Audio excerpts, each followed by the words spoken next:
All right, ladies and gentlemen, boys and girls, children of all ages, it is good to be back on a Tuesday night with Driving to the Top Productions open mic night. And man, we got a lot going on. We'll have live sports going on while we're doing the show tonight. The Yankees and Red Sox are currently going to the bottom of the ninth in game one of their wild card series. Red Sox leading 3-1. Immediately after that, actually, the first pitch will be in about 4 minutes. The Dodgers and the Reds in Chavez Ravine. So we can all tell Jason his team made the playoffs. But we love you, Jace. But so anyway, hey, let's kick it off tonight. I am Big Rich. Yes, before anybody starts asking, I am broadcasting from a hospital bed. Another knee infection, but I play hurt. So sorry I missed everything last week. But anyways, let's go around the horn, see who we got. Down below me, Ken the Bear fan. How you doing, buddy? Doing good. Kicking us out to all the different Twitterverses right now for open mic night. Feeling great after the Bears pull 2-2, right where I said they would be going into the bye. So all things are good here. And the Cubs won today. Flying the W. Yes, they did. And we'll get into a little bit of a preview of the or a review of the early games today. Next to him is Adam. Adam, how you doing, man? I'll give you a chance to go on your little rant here in a little bit. But how we doing, man? Good. So trying to go with the wireless headset tonight. It's working pretty good so far. So just trying it out. It said it was at 50%, but I know I was charging it. But anyway, we'll see how long it lasts. I'm doing good. And yeah. I don't know. I'm just next to Adam is Rav. Rav, how you doing, buddy? Blessed and highly favored. The Ravens suck this year, guys. I mean, my goodness, I've never seen this. They're gonna be playing without 11 starters on Sunday, including the starting quarterback. So this is not what I'm used to at all. And the Orioles press conference was lousy too. Are you telling me I need to pick up a quarterback right now? Aaron is the best quarterback in the division right now. Yeah. Are you telling me Lamar's out this weekend, Rap? Is that what you're telling me? Yes. He's probably not going to. All right. I'm going. I need a quarterback. Definitely 2, maybe 3. Harbaugh likes to lie. He's not playing. He's probably going to miss 2-3 weeks. Is Jaden playing this weekend? I think so. Jaden's a better chance of that, I think.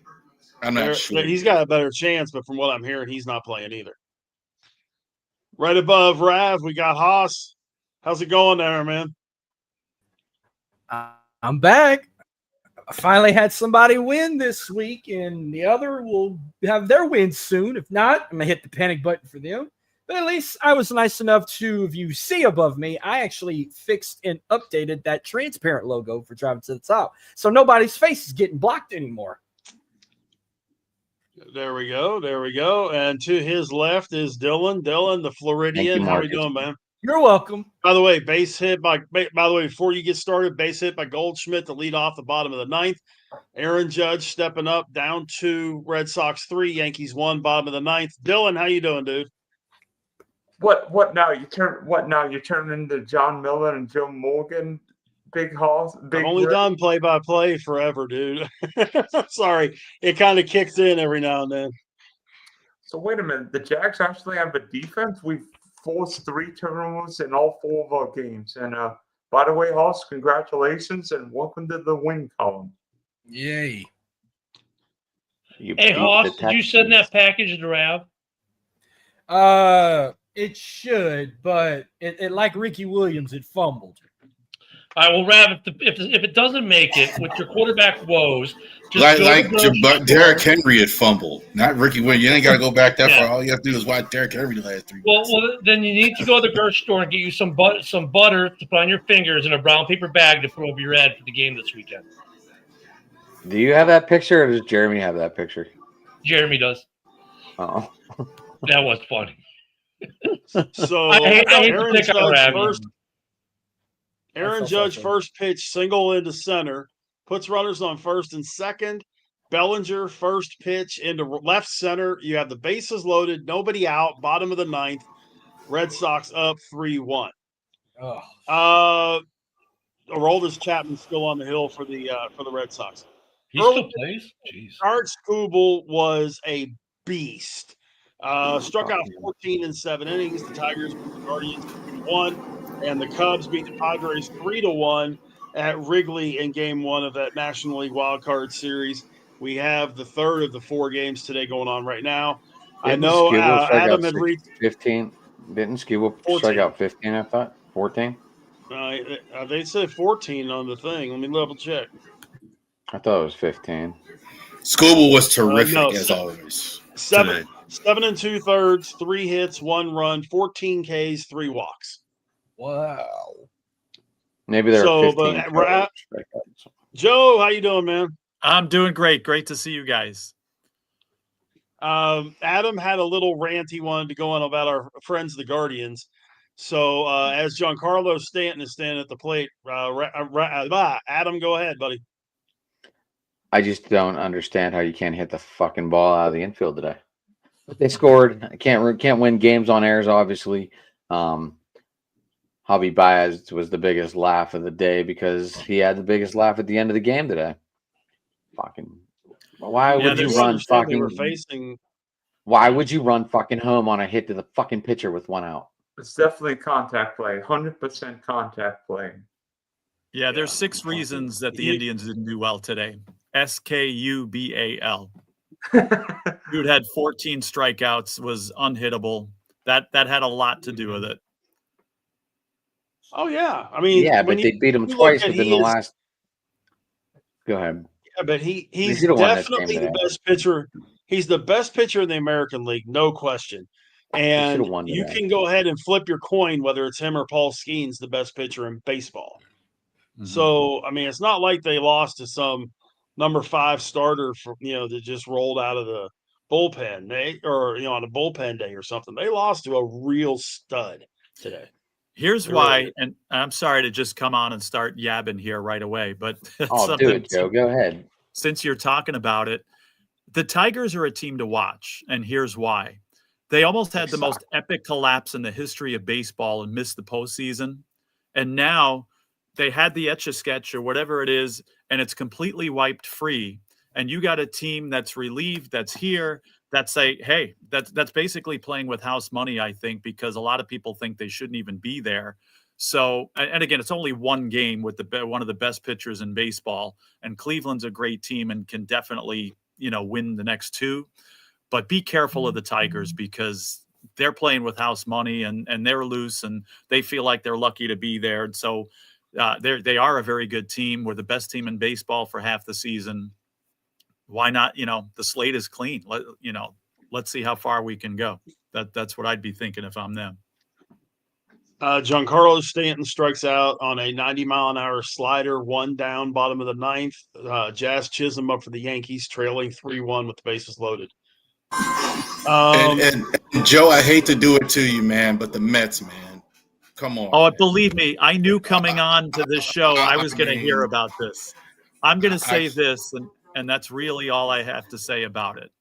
A team that plays heartless baseball for 2.5 months does not deserve to be in the playoffs. Now people blame Soto. I was talking to Jamie before our show, and he's like, oh, it's Soto and how, it worked out great for the Yankees and this and that. And I don't blame Juan Soto fully anyway. There's more that he could have possibly done as far as maybe being more of a leader and stuff. But just, again, heartless baseball. You got a guy like McNeil who couldn't hit a beach ball for 2 months. And, other guys like Alonso were inconsistent in that. And Lindor didn't take over like he did last year. This team played heartless baseball for the last 2 months of the season and have no business being in the playoffs. So, yes, I'm ticked off. I'm more ticked off than I am disappointed. Although I'm not surprised because, again, when you play like that for 2 months, I could see this coming. I would have bet my paycheck that it would end this way. I was surprised. I was truly surprised. Even though Alonso has said he is definitely opting out of his contract, do you still think that they bring him back? I hope they do. I don't think they do. But I think he belongs on the Mets. He should be with the Mets. As a Met fan, I would love to have him. I think he makes the team better. He's underrated defensively too, I believe. So yeah, he would definitely be missed if he was gone. I hope they keep him, but I doubt that they do. Joe, to me, watching the Mets, it seemed like New York started pitching once Senga hurt his calf was never the same. Like New York's bullpen wasn't that great to begin with, and then that bullpen just got way overworked. I think, yeah, they got way overworked. I mean, it's called regression to the mean, right? I'm a stats guy here. So, the Mets starting staff was subpar to begin with, and they pitched over their heads for the first half of the season. And again, just the law of averages and the tired old arms caught up with them in a way too. Or you got a guy like Clay Holmes that surpassed his innings, his highest innings limit, like in July. He still did pretty well. Sean Manaea never got going. Senga collapsed. You had a lot of these guys again just regress to the mean, and the bullpen, same thing. They pitched way better than they actually are the first half of the season, and a lot because they were overworked. It just caught up with them at the end, and the law of averages caught up with them. But again, that doesn't bother me. I expected that. But just the heartlessness and the lack of leadership and the lack of this team was playing for the last month and a half, 2 months, like they didn't have any interest in making the playoffs, like they didn't want to. Obviously, that's not the case, or I hope not, and I believe not. But just again, they were painful to watch, not because they were losing, but there was just no heart there. Soto's got to be a leader for all the money they're paying him. I'm sorry. I agree. You can't just suck all the money out and just not be a leader and be Reggie Jackson and just don't care. And it's just that just doesn't work. I mean, for me, the pitching, they got a good year from Clay Holmes, which surprised me how good he was. Yeah. But I'm just shocked with all the players they have that they missed the playoffs with the Reds, who basically only have really one good offensive player, and that's Dela Cruz. So that's what really surprised me, that the Reds actually wound up getting it. Yeah, totally. On the other I side, agree with everything you just said. On the other side of the Mets, no, you're okay. Jazz Chisholm flies out to right for the second out. Trent Grisham strikes out for the third out. So the Yankees have bases loaded, nobody out, bottom of the ninth, get no runs across against Aroldis Chapman. 4-out save. Red Sox win game one of the wild card series 3-1. Mr. Dalio, thoughts? Thoughts about that? I'm surprised. I got the Yankees winning the World Series. So this is a little surprising to me. No, not that they can't come back. Not that I want them to win the World Series. Believe me, I don't. There's plenty of other teams I'd rather see. But again, one game, and I think the Yankees still win the series and go all the way. But now their backs are to the wall, and it's now or never. Well, we both know the home teams are awful in these playoffs. We all know that. And it's going to get worse. Well, but they're going to be home for all three. Yeah. Right, but the home teams always are awful in these things. Cubs won today. Well, what are you talking about? Cubs won today. The Tigers won today. Well, they were playing Cleveland. I'm sorry. That was in Cleveland.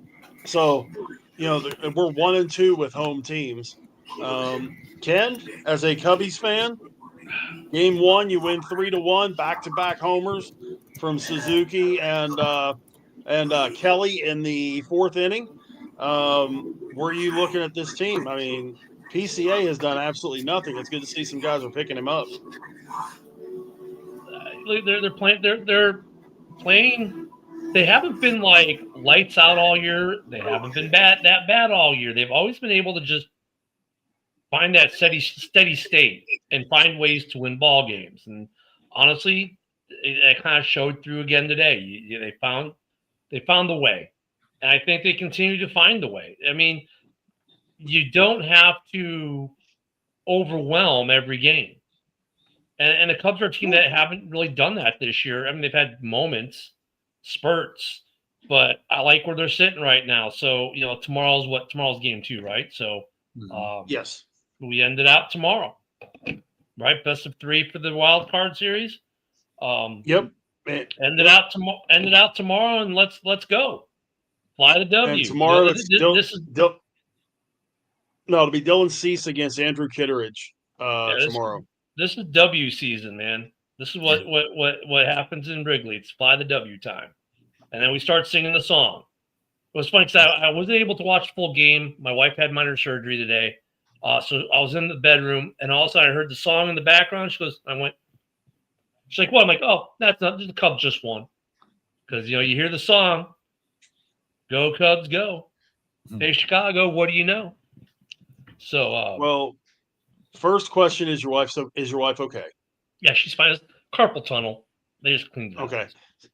Second thing, leadoff home run, bottom of the first inning, Shohei Ohtani. Dodgers are up 1-0.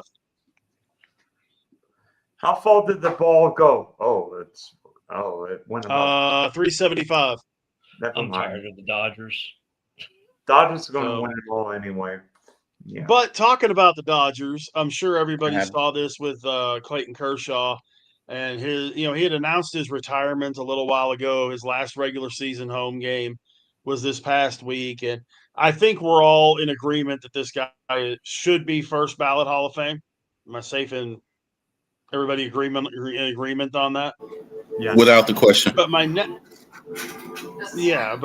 next question is, because I heard a lot of people talking about this, he's also the last man to get to 3,000 strikeouts. And he's also probably going to be the last man ever. He might be, but he's also going to arguably be the last person to go to the Hall of Fame with one team, because he played for the Dodgers his whole career. Yeah. There's a few guys out there that may not be the case, because you have Altuve still out there. You have Trout still out there. Do you guys think that he's the last one, that one of those other guys get moved? No, there'll be someone else that are going to go in. There'll be someone else. I mean, we've seen this in all the other sports, because it's free agency and the money.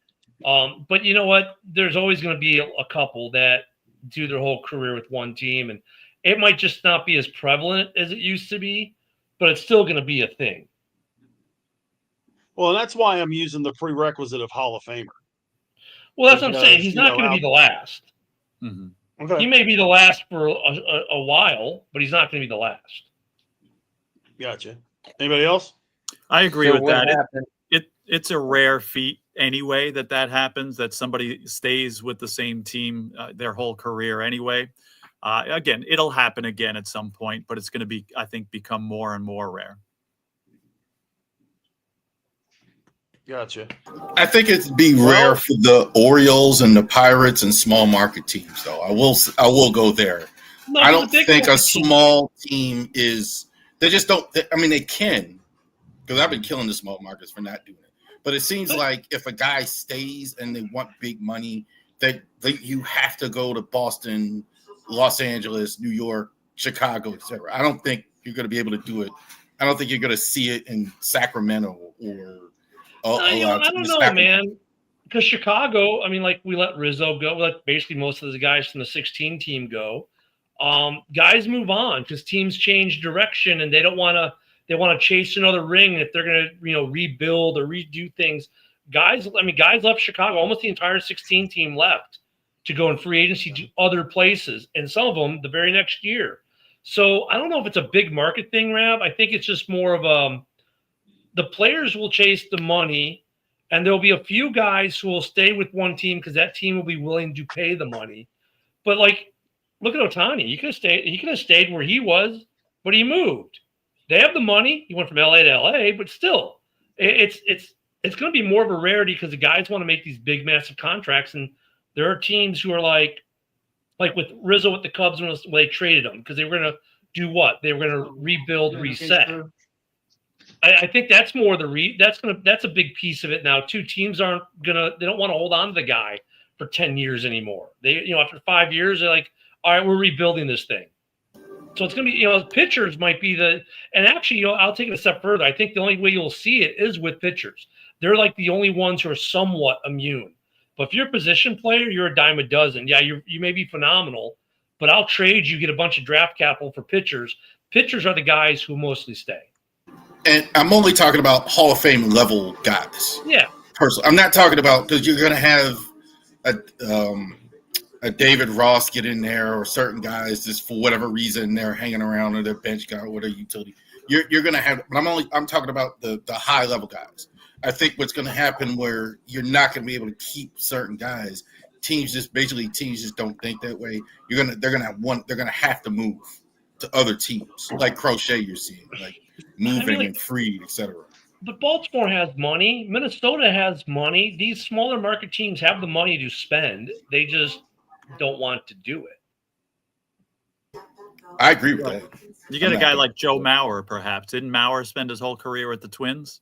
He did. So that's an example. Again, it's going to be extremely rare, but you'll have little cases here and there, maybe over a 30, 50-year period, but it may still happen. And that's not just an MLB thing. That's an every league thing for the most part. Right. No, you're right. Dylan, you wanted to throw something in?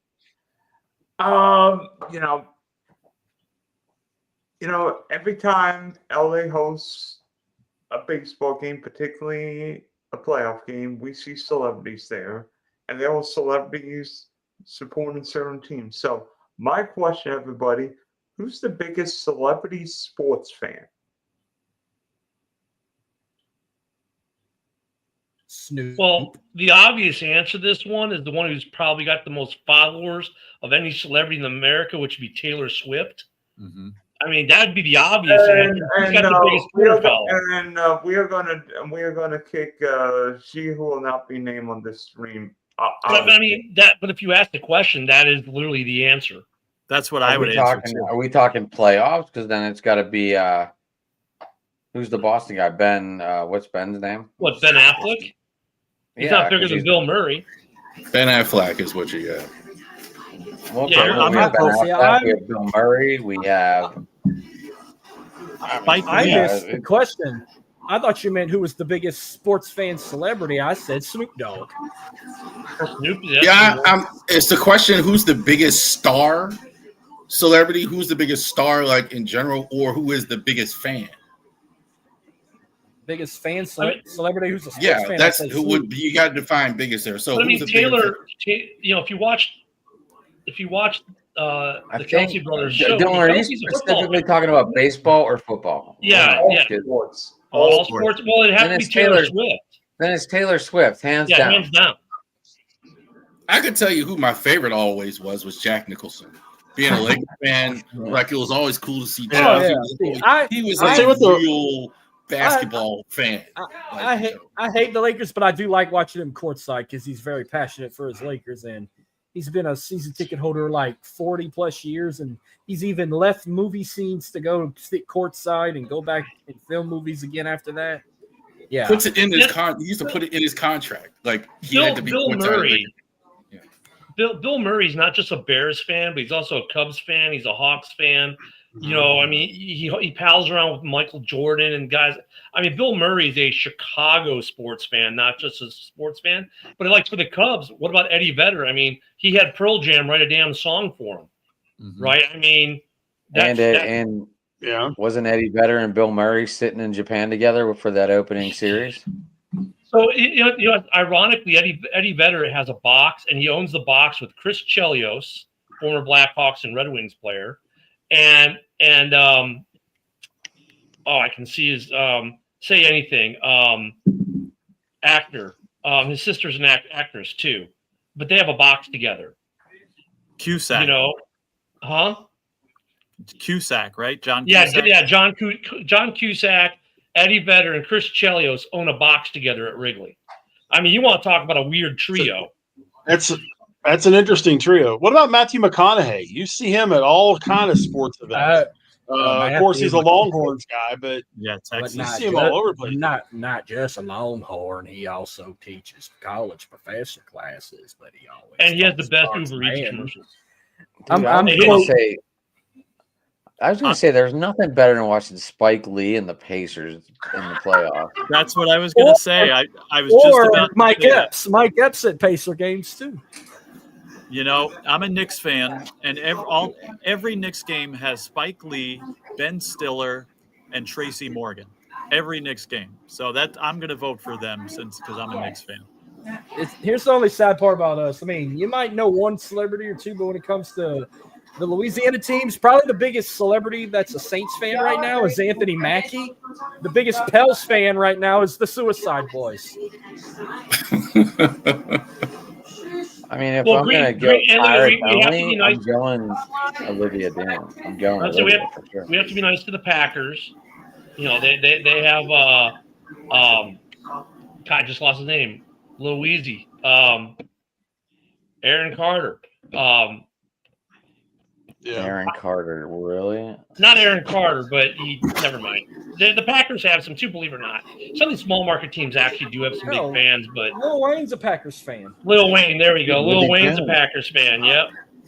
I know Drake is always at the basketball games too. That's the one. That's another one. The Raptors. Drake is he's hitting on. He was hitting on Doris Burke at the game and everything. He's always. What is it? Toronto Simone games Biles is or at every Toronto. Bears home game. Yeah, Raptor games or Laker Well, games? her husband, just like Livy. Raptors. Yeah, Raptor games. I know.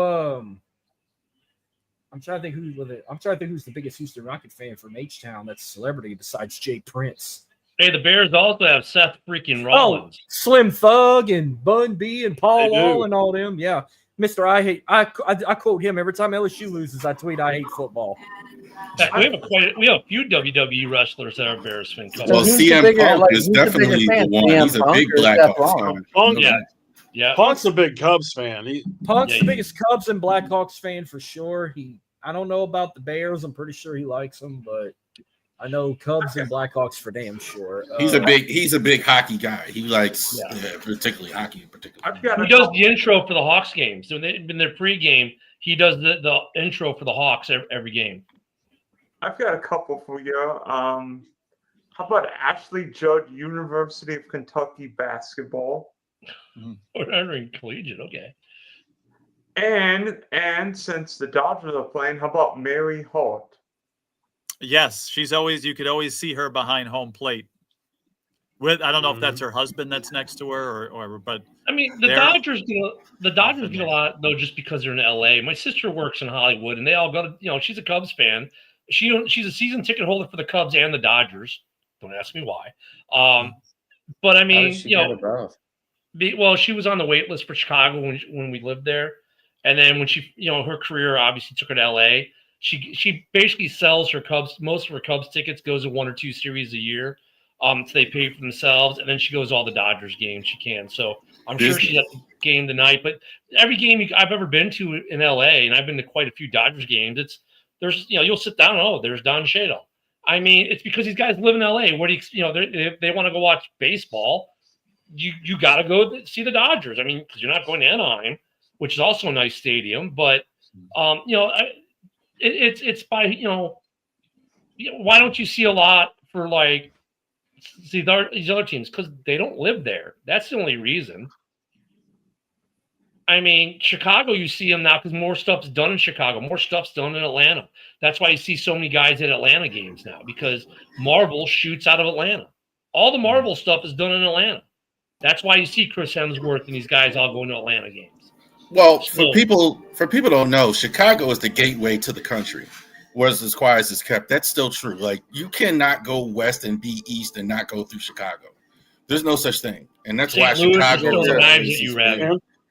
You can go through Atlanta route. You got the Dallas route, man.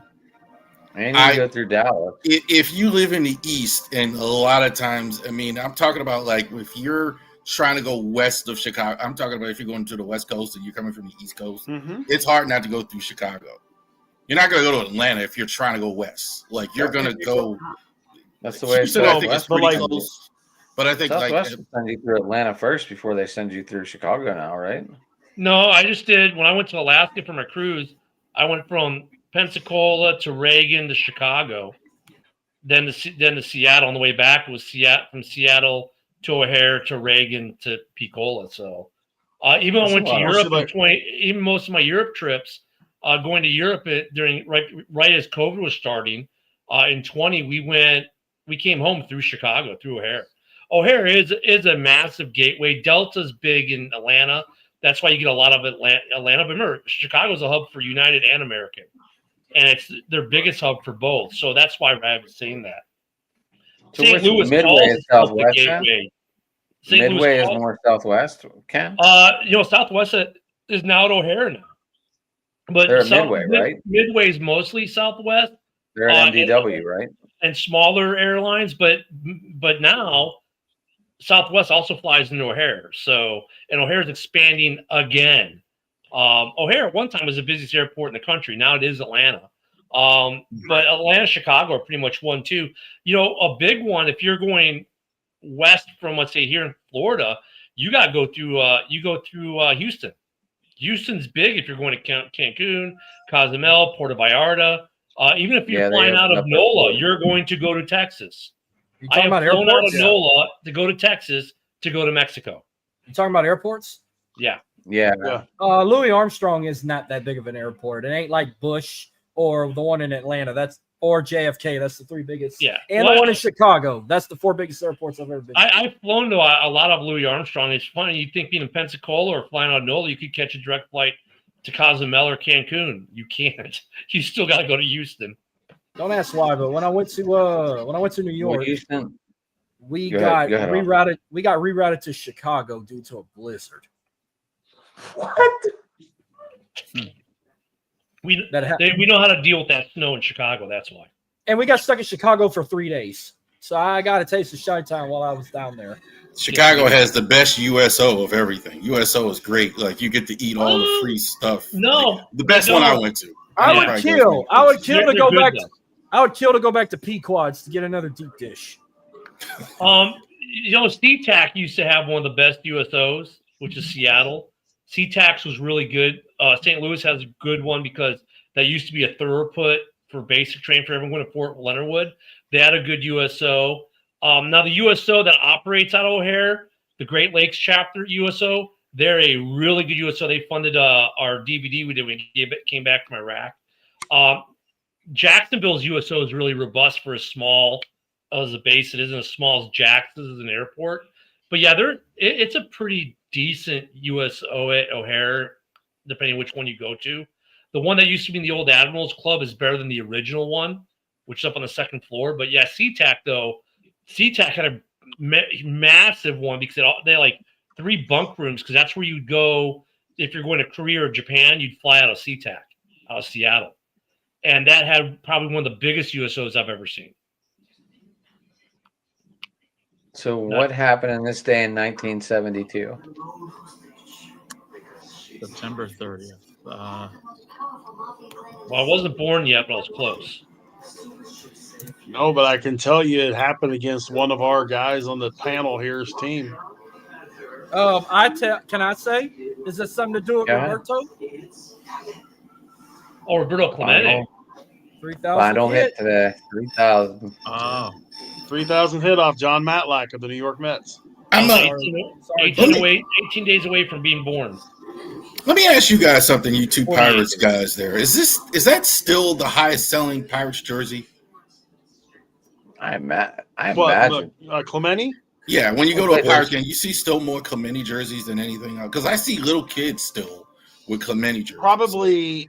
It's probably Clemente, Skeen, Stargell. That's like when you go to Astro games, you'll see more of either Jeff Bagwell or I have a Nolan Nolan Ryan jersey.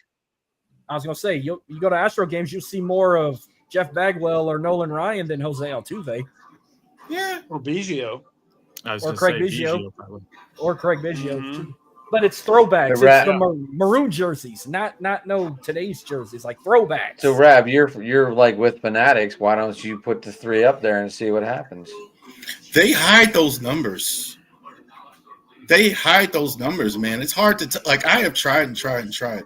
Usually, like the retired jerseys generally don't sell unless they're like those type of guys.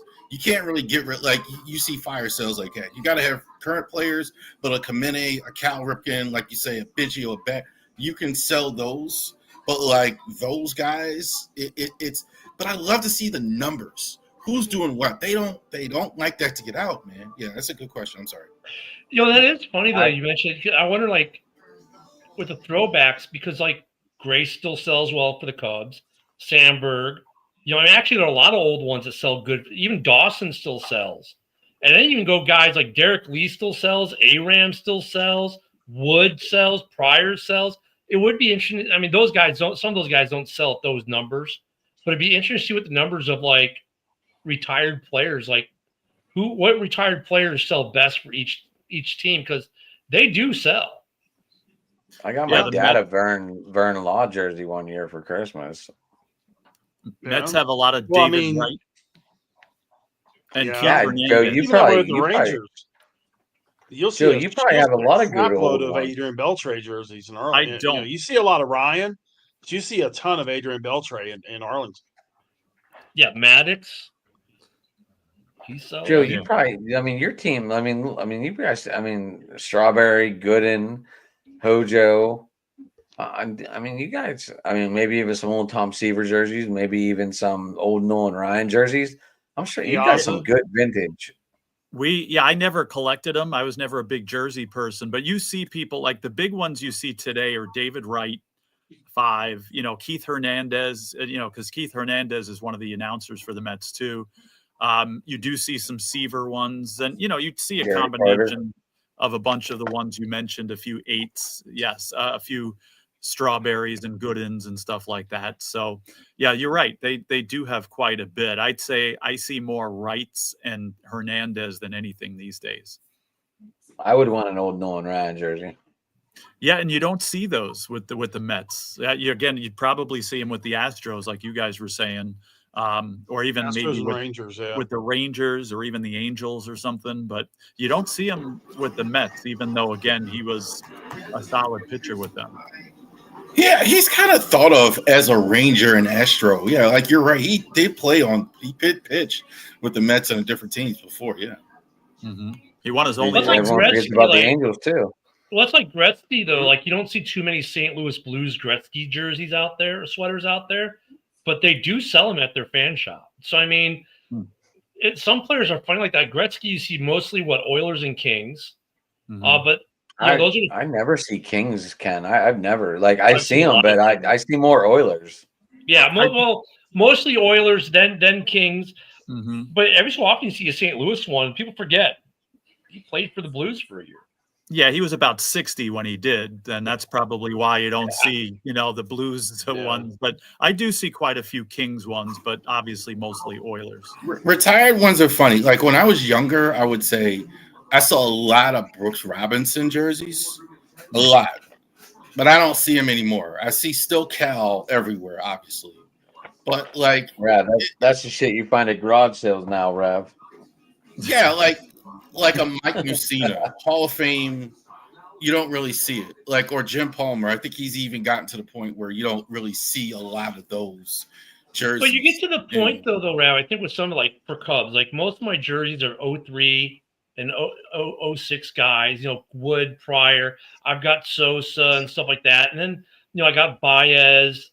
But then, like, I haven't bought any in a while. So, like, if I go to a game, I'll probably rock a Kerry Wood or an Andre Dawson because I'm an older fan.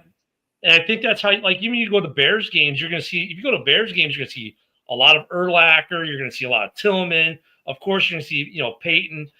But you see a lot of current. But when you talk about the older jerseys, it's like you can age the fans out by what jersey they're wearing, because if it gets to the point, I think as we get older, we're like, man, I'm done buying jerseys every year because I get a Fields jersey and 2 years later he's a Steeler. And the Steeler guys are like, oh, I got my Fields jersey, and now he's a Jet. So the older fans are like, forget it, man. We're waiting to buy a jersey now. It's the younger fans get the new jerseys. The older fans, we get burnt out on buying, having to buy jerseys every year at $200, $300, $400 a And y'all can get those jerseys at ravenrysports.company.site, where you can get all your Ravens. Not unless you go to Not unless you go to what's that fucking app? DHgate. That's where I get my jerseys from. Like $30 a Dylan, piece. what do you got, man? Oh yeah, you get those. I like All right, those. guys. It's Tuesday. You know what that means. I want everybody to give their top 5 power rankings. And Big Sexy, we're going to start with you in the top left. Well, that was a tough one to put together this week. Fuck, But at the same time, I mean, my bad. yeah, and I'm probably going to get some people mad at me when I do this, but I'm going 5-1, by the way, for those that are wondering. 5, I gotta go. 5, I gotta go Pittsburgh. As they're sitting right now, I gotta go Pittsburgh. The Steelers have won 3 games by what, 10 points? Okay, but they're 3-1. The W is a W. You know, you look at my number 4 would probably have to still be Detroit. Number 3.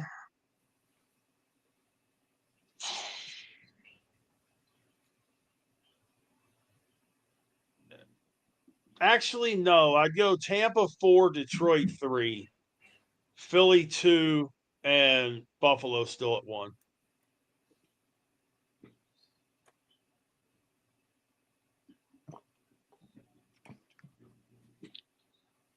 Hoss. Ooh, okay. Anyone 5. else? And if I'll you go. say Houston 5, Houston 5, I'm leaving. No, Houston 5. I'm joking. New Orleans Yes, after 5. that big win, Haas, they moved up to 5 in the power rankings. No. 5. This might be a surprise because I was actually impressed with how good he turned this team around, and I have to put them up there, but I'm going to get a lot of backlash for this one. I put the Colts at number 5. That's valid. 4, I'll go with the Lions at 4. 3, I'm gonna say Tampa Bay. 2, the Philadelphia Eagles. Number 1, the Buffalo Bills.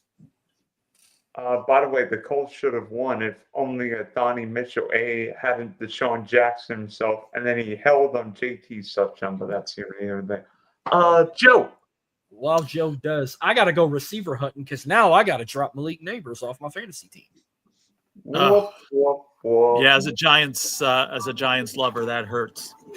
Terrible. But all right, As an guys are gonna LSU laugh. guy, that hurts. yeah, you guys are gonna laugh Is at me Tyreek- for my number 5 pick. Is Tyreek But I'm- Hill retiring with the way he went off the field, smiling, waving? Was that Yes. it? I wish You I think so? would have retired like that. He might be Maybe. forced to retire after seeing that. But all right, so you're going to laugh at me for my number 5 pick, but this NFL team is laughing at the entire NFL for burying them and leaving them for dead and thinking that they were going to completely go away. They're called the Kansas City Chiefs. All right, they've played tough teams. They're 2-2, yes, but they've played a tough schedule. They're getting guys back. Again, I hope they fade away and go away forever. But again, they're laughing at the league right now that these guys actually thought we were going away. So I got the Chiefs at 5. I'm still sold on the Packers. I know some people here would disagree, especially fans of teams in the NFC North. I still got the Packers at 4. Again, questionable game, but they're going to be there. They're a Super Bowl contender. Number 3, I got the Detroit Lions. Now I'm going to go against, even though I'm a Bills fan, I still have the Bills at number 2. And until I'm going to say it every week until it happens, until somebody beats them and until something changes, Philadelphia Eagles at number 1. Charles. I got Tampa at 5. I think Baker Mayfield is one of the best quarterbacks in the league. Certainly now with all the injuries, you got to look at Baker Mayfield. What he's done in Tampa has been very impressive, even without Mike Evans maybe for a little while. So Tampa is very impressed, even though they lost. The Rams, I really like the Rams. Stafford's playing well. Their defense, I think, is really good. Young, they got a good young group on defense. Detroit's been phenomenal, I think. Their offensive line is still really good. I'm still worried about. They're not missing the coordinators. They're still really good as well. Buffalo's number 2. I think their secondary is a little flawed. I'm still like they're scoring a lot of points though. Like they're gonna. This may be the best offense right there. And Philly, number 1. I don't know what Brown's problem is.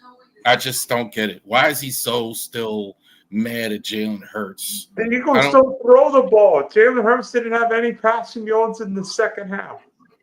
When you don't have to throw the ball to win. Why throw the ball? Brown's not going to get a better situation than what he's got right now. I don't know why he thinks it. I don't know. They just gave him an extension. You're not going to get my money. He needs to cut it out. I don't know what. I mean, somebody mentioned today. I saw on podcast today talking about him. Maybe he's mad that he's not going to get Hall of Fame votes. But okay, I mean, I don't. That's the only thing I think that's going to derail them, like themselves. But he held his head high and was like 4-0 on Twitter, or was that a joke? No, it's not a joke. He's been him and Hurts can't get along. The high road. He's taking the high road. But what's he angry about? At all? Like what is there to be? I don't high road to his numbers aren't increasing. His numbers and his numbers only are the only ones that aren't increasing. The number of team wins are there, the number of Super Bowls are there, that kind of thing. His individual numbers are not increasing, which is what's got him upset. I guarantee. Yeah, if I'm him though, what would you rather have? A situation like that where maybe the ball is shared and you got a chance to win the Super Bowl, or a situation like Devontae Adams where he's on a crappy team and going nowhere? I'd much rather you just had the Rams in your list. You just had the Rams on your list. You got to remember he's on the Rams this year. I didn't have the Rams on my list, but I had the Rams. I did. Ken. My bad. I wasn't ready to sit down. But that's where it comes down to the thing that I've argued about a million times. Would you rather win or would you rather make the money? You can only spend so much money. You can only go through so much money. Would you rather make all the money or would you rather, win? And that's what the Cowboys' issue is. These guys, they pay 3, 4, 5 guys and there they go. They're like the air out of the balloon and they go flying all over the place. I'm just waiting. The only reason why Pickens hasn't blown it yet. Is Dylan Gabriel going to make the Browns be a top 5 next week? Hell no. By the way, Joe, how you like that Jackson Dart kid? He looked good. I like his attitude. Somebody compared him to a young Josh Allen. And I like it. I didn't see the game. I didn't, the Bills game was on at the same time. And, we were watching the Bills game. But I like the kid's attitude. I think it's a good idea to get him in there now. They're not going anywhere with Russell Wilson. If I'm the coach and GM, who am I going to put my job on the line with? A kid like this or Russell Wilson, right? So it was now or never. Again, just my fear is that he's going to get himself hurt. So he's got to be careful about that. But I like the kid, and I thought he had a very good first game. They look like a whole different football team with him in there. They look like a whole different. The energy was way better for them. Mm-hmm. Yep. He's minus his top receiver now, unfortunately. But there's hopefully some other guys can step up. Well, AJ Brown might be interested in going to New York. Go for it.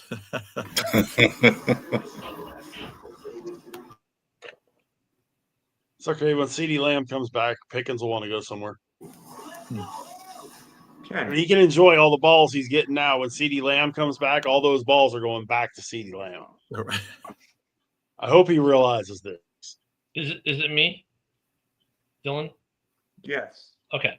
I'm going to go with the Detroit Lions at 1. Week 1 was just the miscommunication week. They steamrolled Baltimore. They steamrolled Cleveland, the number 1 defense in the league. and they made it look freaking easy. Number 2, I got to go with Buffalo because, well, Josh Allen, dude's just ridiculous. That's all I can say. That's enough said, right? I mean, he reminds me of Jay. He's got like this Jay Cutler quality. Jay Cutler didn't care. He'd hit you. You know what I'm saying? And he's just that grit. Just you want to follow him anywhere. I can't. If the Lions Bills ends up being the Super Bowl, oh, it's going to be fun. At number 3, I guess I'll go with the Eagles only because they're undefeated. And so until they're not, they deserve to be in the top 5. Then I'm going to go with Baker and Tampa at 4 because I agree. Baker's the most underrated quarterback in this league. And I would say Baker's going to do Baker things. And people are like, yeah, but, he's Baker Mayfield. Look at he sucked when they cut him. I get why he wasn't that good when he got cut. The psychological mind fuck that he went through after resurrecting Cleveland. And then the way they did him, I get where his headspace might not have been there. But you watch him now, the dude's fearless. There's nothing. He's comfortable. He's at home with no matter what injuries you put in front of him, no matter what obstacles, he finds a way. And he almost did it again against the Eagles this week. The Eagles are damn lucky they got that W. At number 5, this was a little tougher. At number 5 is a little tougher. I can tell you one thing. It's not the Green Bay frauds. They got. Look at. This is the way the NFL works, okay? The Packers destroyed the Lions, who destroyed the Bears, who destroyed the Cowboys, who tied the Packers, who lost to the Browns, who then got destroyed by the Lions, all while the Vikings are saying, thanks for saying this to Europe for 2 weeks. That's the NFL in a nutshell. It's such a wacky thing. At 5, though, Rich, I understand. Look, the Steelers are close for me because they're starting to you like before this week. I'm like, what's your identity? And they're starting to answer that a little bit more. But I'm gonna keep it in the NFC and be an NFC homer this week on it, and say the only other team in the top 5. So the only AFC team in the top 5 for me is going to be Buffalo, and I'm going to go with LA with the Rams because once again. You got a quarterback who just does things. You know what I mean? He's the one that, like, there are 2 guys in this league specifically. You can look at their team and say, yeah, but they're dog shit. Yeah, but Stafford's going to do Stafford things. Or you're going to look at Tampa and go, oh, man, but they suck. Look at the injuries. Yeah, but Baker's going to do Baker things. And those guys do repeatedly. So that's my top 5 for this week. Mm-hmm. Gotcha.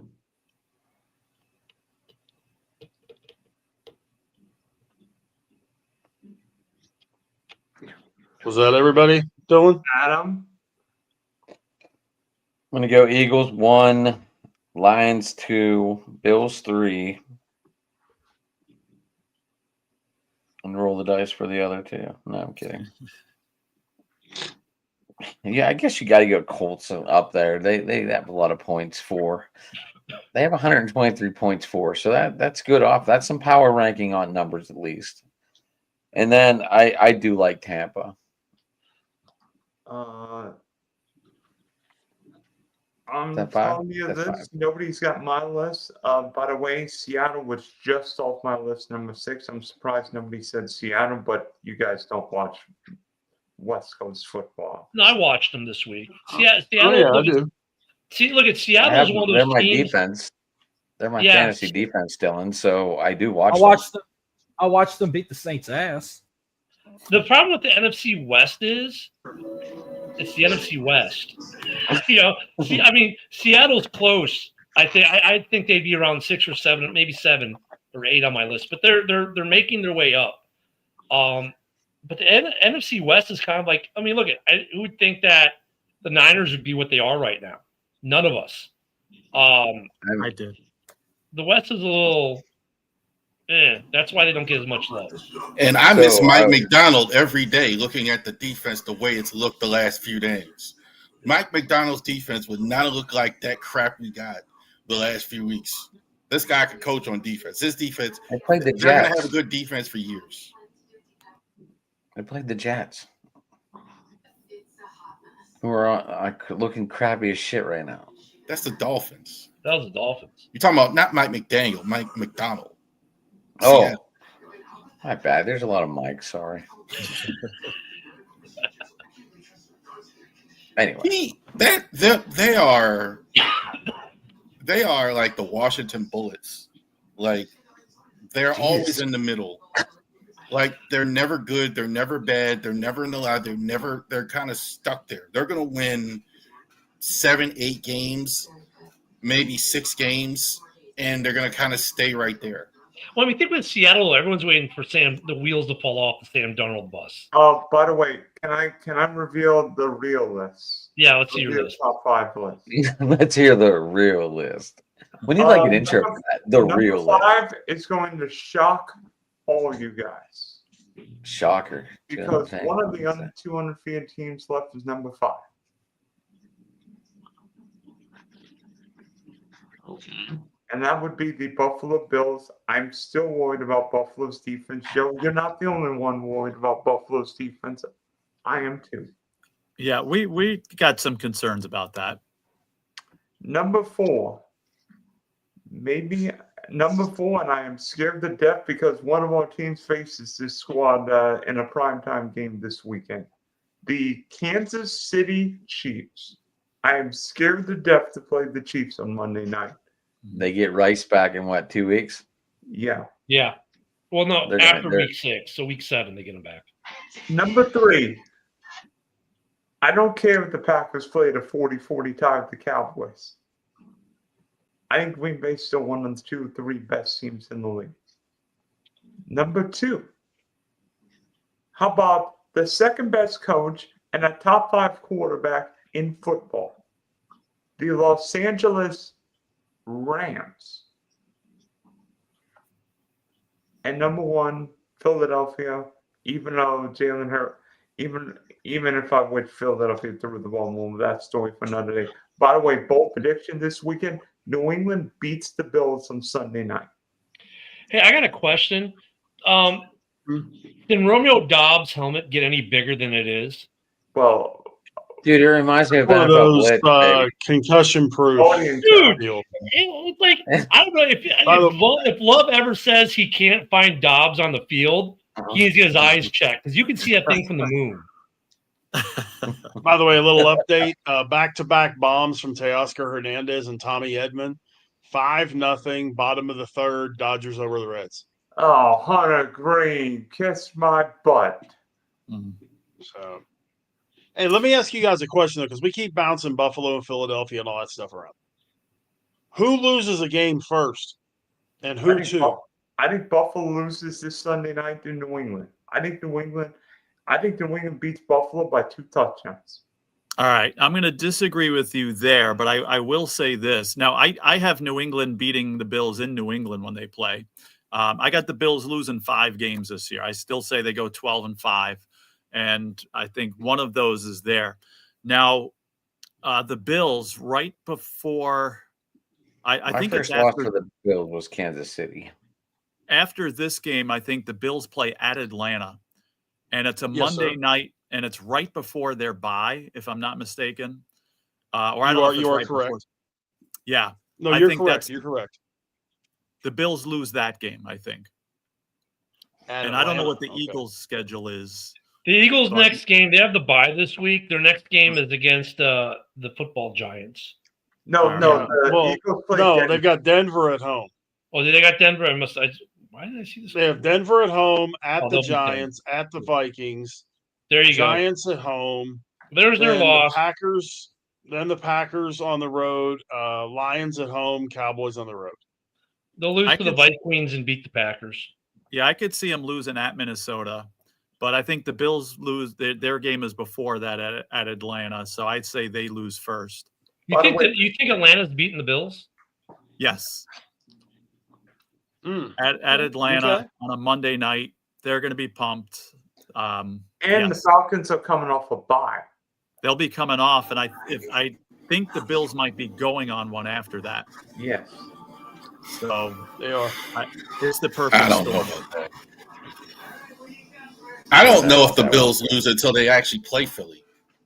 I don't know. I think the Bills lose I mean- to Kansas City as their first loss, Joe. They're going to lose to the Chiefs as well. I have them losing that game. I forget. I got them losing to Houston, believe it or not, at Houston. They can't beat Houston at Houston for some reason. And who else did And I they have? lose I got the them, game after that too.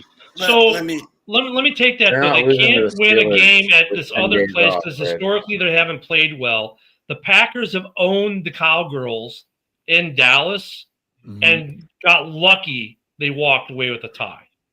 So I always hate that argument that historically Team A doesn't play well at Team B's place because that was last year. This is this year. The Cowboys took it to Green Bay. I mean, they look at Micah Parsons had one good play really the whole game that was saving Dak Prescott from ending it with a touchdown. Right? They should have lost that game. But Packer fans leading into that game, oh my God, this is going to be a Micah Parsons sack fest. We own them in Dallas. We're going to win by 20, 30 points easy. And now we have a tie. So that's why I always hate that argument. With the Bills, I don't think the Bills lose to Houston the way they are right now. Something's got to change in Houston.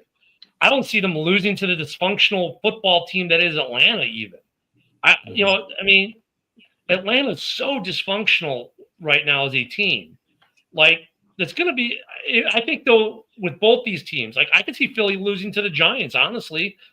Division game, it's going to be a division game that no one expects. Why? Because division games have a way of biting you in the ass because sometimes you're looking past them a little bit, even though it's division.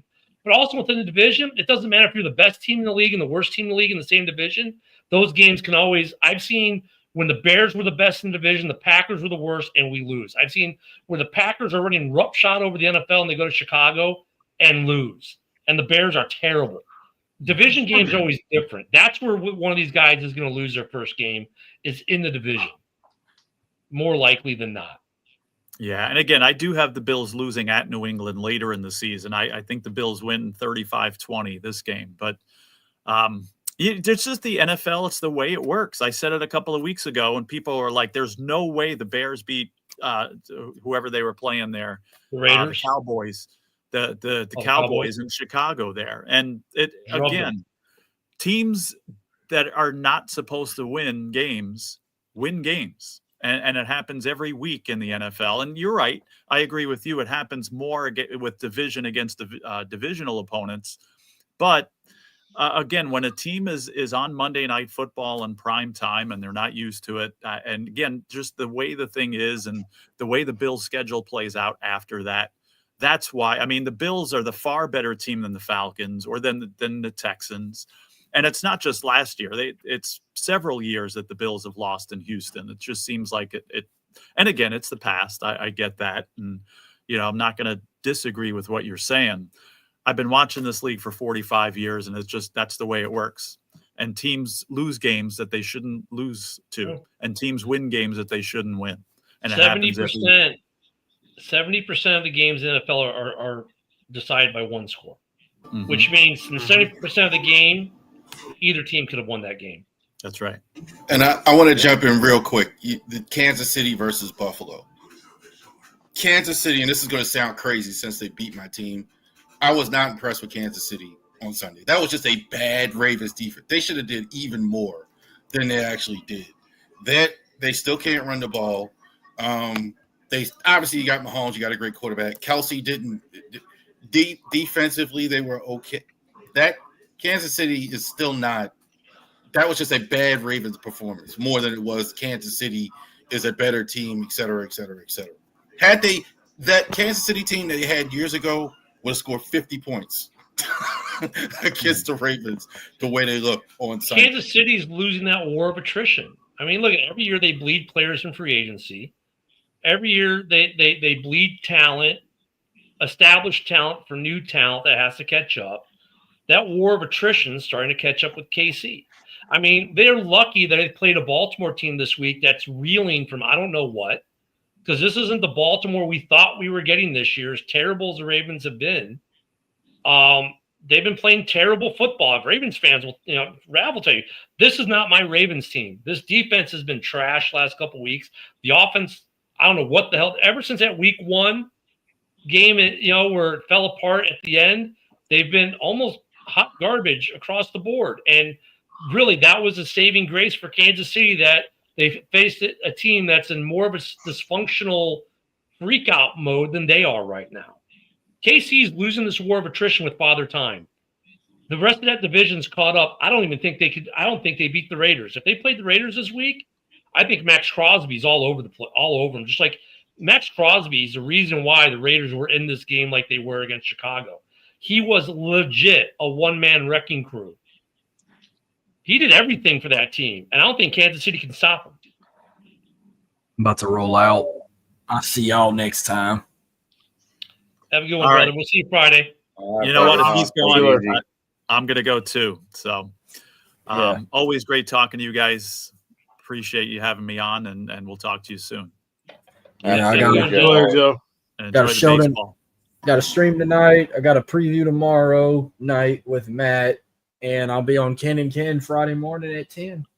Yes, sir.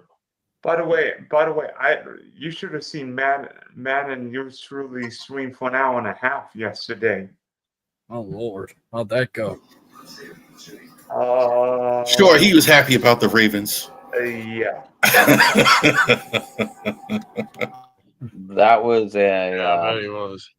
I saw the reaction show with them too, and I was just like, "What?" They were not a happy camper. You know, a team to watch. I just mentioned they're not going to make in the top 5 anytime soon. But since we're talking about Kansas City, is watch the Raiders. I mean, Joe on the morning show, he's a diehard Raiders fan. He was really bitching about Geno's quarterback play, but really, when you rewatch that game, Geno got pressured into those throws. The Bears didn't get any sacks, which Bears fans are like, we don't have any pressure, but they're getting pressure on the quarterback, making them throw the ball away early, which is why we have 4 turnovers in each of the last 2 games. So the Bears are getting pressure. They're just not getting sacks.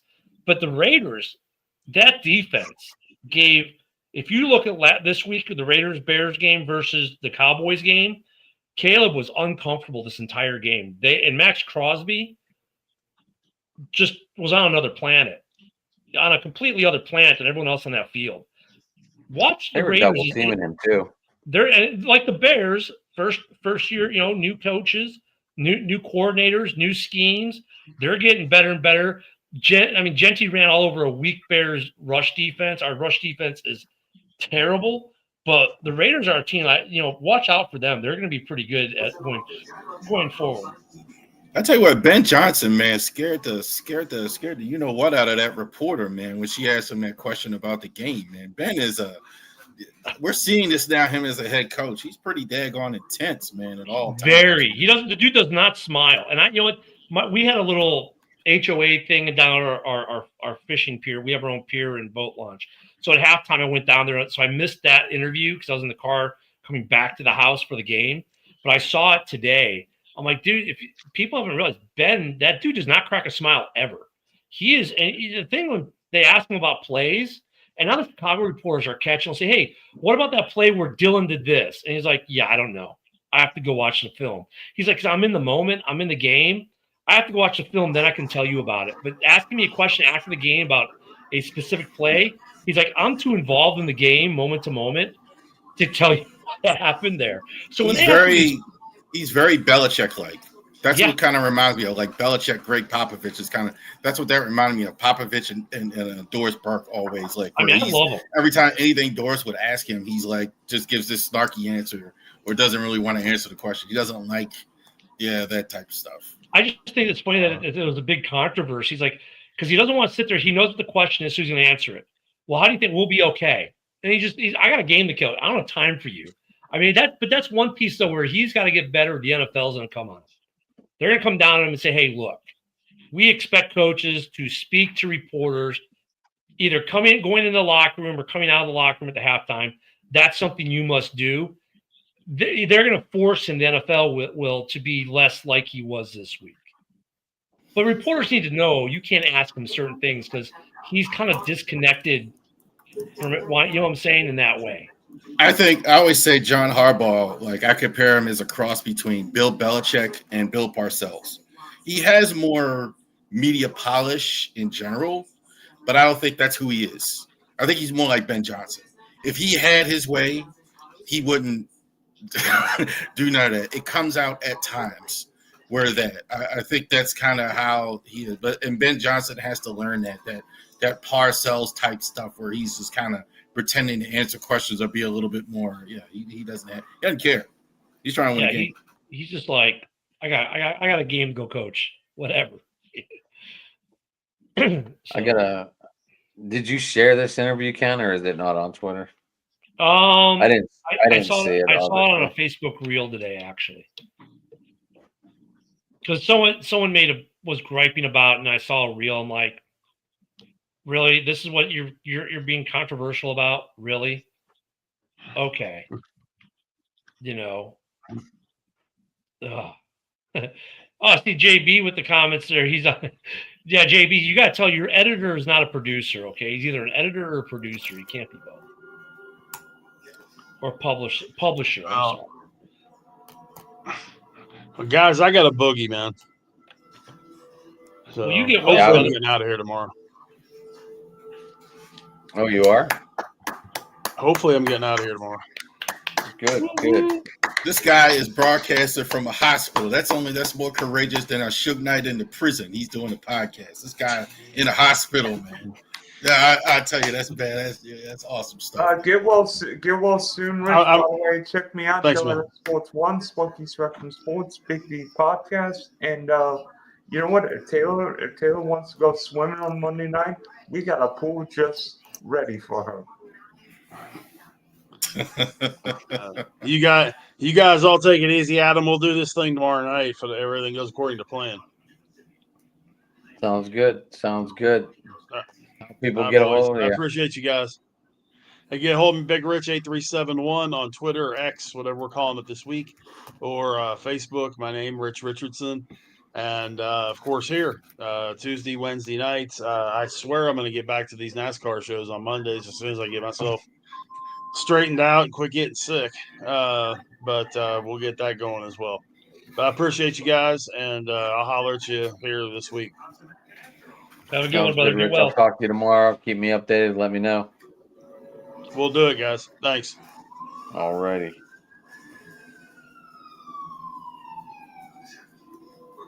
And then number 3. I was about to say the same thing. We getting out of here, boys? Or are we gonna keep going? Or are we getting out of here? Up to you. That's I mean, up I to can you. always watch. I got some Chad Powers to watch on TV today. Yeah, I'm going to get to this Dodgers game here in a second. The Doyers. The big The bad Doyers. Dodgers and all that. They're up 5-0, Rav. Well, they were. Well, last time we got the update. Jesus I Christ. always question my sister about that. She's a Doyer. They call them the Doyers in LA. She's a big Dodgers fan with season tickets to the Cubs. I'm like, that just doesn't. Ooh, Spounce have 2s in my Plex. I'm watching that next.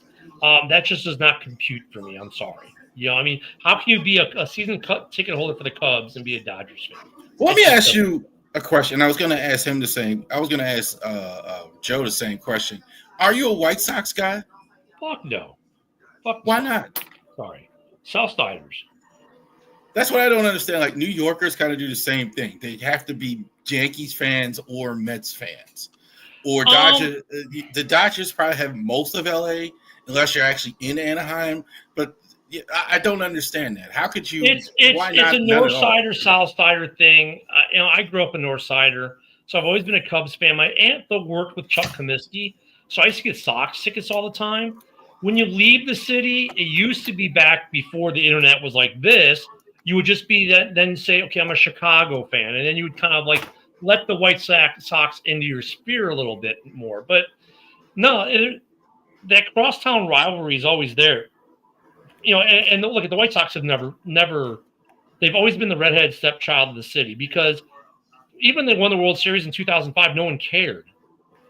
Like they cared, but they didn't. It wasn't like when the Cubs won in 2016, where it was the 5th largest gathering in human history. The White Sox were like, whatever, it's a Southsiders. Well, some of that with the Cubs too. They hadn't won in a zillion years. But is that too? They were. I think also like Wrigley is in Wrigleyville. It's more of a community baseball stadium. It's got that welcoming atmosphere at the bars and everything. And then Comiskey, right across from now the Cell, right across from it used to be Henry Horner, the projects When they were building Comiskey, there were bullet holes in the back of it because they were shooting at it as it was being built. So that it doesn't it had that more of a austere environment feel. Just the hood. So, yeah, it wasn't as welcoming to Basically. fans. So there was always that divide. Then it was like, I think the Cubs have always just had, more of the heart of the city than the White Sox did. And the White Sox, of course, selling the World Series probably didn't help at all. But there is a very clear divide in the city. And it's funny because whether you're a Cubs fan or a Sox fan, everyone gets together and for the Bulls, the Bears, and the Hawks. And they were smart. They did the one team, one goal thing a couple years ago where you got the Blackhawks, the Bears, the Bulls, and the Chicago Fire got together and did this big ad campaign where they all supported each other. And the Cubs and the White Sox were left out of it because they divide the city. You know what I'm saying? So, yeah, it's funny because, like, when a Bears player gets signed, it's like, okay, where's he going first? He's going to throw a pitch out for the Cubs or the Sox? And that's an issue in Chicago, let me tell you. Not for Bears fans, but if you're a Cubs or a Sox fan and Caleb Williams came to the Cubs first, which he did, oh, my God, the White Sox fans were not happy. It's a thing. It's a thing. But, yeah, the L.A. thing is different because L.A. and Anaheim, they're totally different worlds. Like Baltimore, people kind of assume that with me too, like that I care anything about the Commanders and I don't. I don't care. But that's literally two different cities. That's not the same, even though they're very close.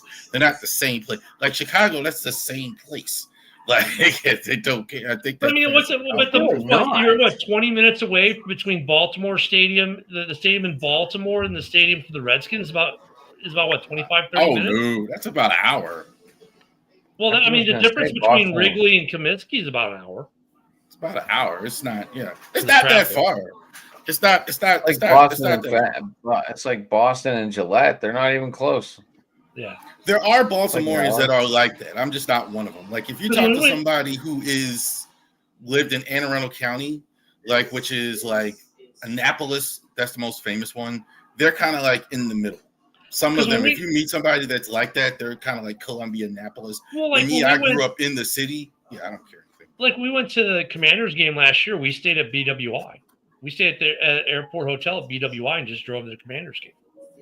And, we could have driven just as easily to a Ravens game, but they were out of town that weekend. So, it's the LA thing is different, though. Anaheim is its own thing compared to LA. It's also in a different county. It's not in Orange County. That one I understand more because that's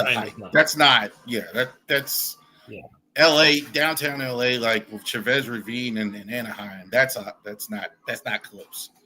That's a whole different. Yeah, it's a different animal, but is it like Pitt and Penn State then? What now? It's like Pitt and Penn State.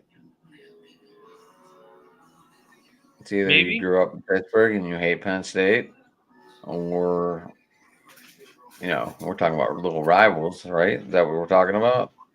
Yeah, I mean, it's funny though because with some of these in-town rivalries like Cubs, Sox, Pitt, Penn State, dude, it runs deep. I don't care if the Cubs are out of the playoffs. Like right now, White Sox fans will literally cheer for San Diego to beat the Cubs. Just like when the White Sox won the World Series against Houston, Cubs fans were cheering for Houston to beat the White Sox. So in 2016, White Sox fans were cheering. Back then, Ken, the Astros were in the Cubs in the National League. Yeah, they were in the National League. In the division. In the division. So, but in 16, White Sox fans were cheering for Cleveland. They were getting on the news in Chicago. Yeah, we hope Cleveland wins. But Chicago, we don't care. It's the Cubs. It's just the way it is. Pitt and Penn State is a little different. Kind of like, use another one from here, like Pitt and West Virginia. It's kind of the same thing. They're kind of not kind of fighting each other, kind of sharing real estate. Whereas with the baseball, like that's really not true. I mean, the Cubs being good doesn't mean the White Sox can't be good too. The Yankees and the Mets kind of the same. It doesn't make any difference. It doesn't change anything. Whereas like Pitt is good, then Penn State maybe isn't as high, etc. Well, yeah, because I mean, and look at the Cubs trade. You know what's funny? The Cubs and the White Sox trade with each other all the time. I mean, they're like, look, Sammy Sosa came to the Cubs via the White Sox.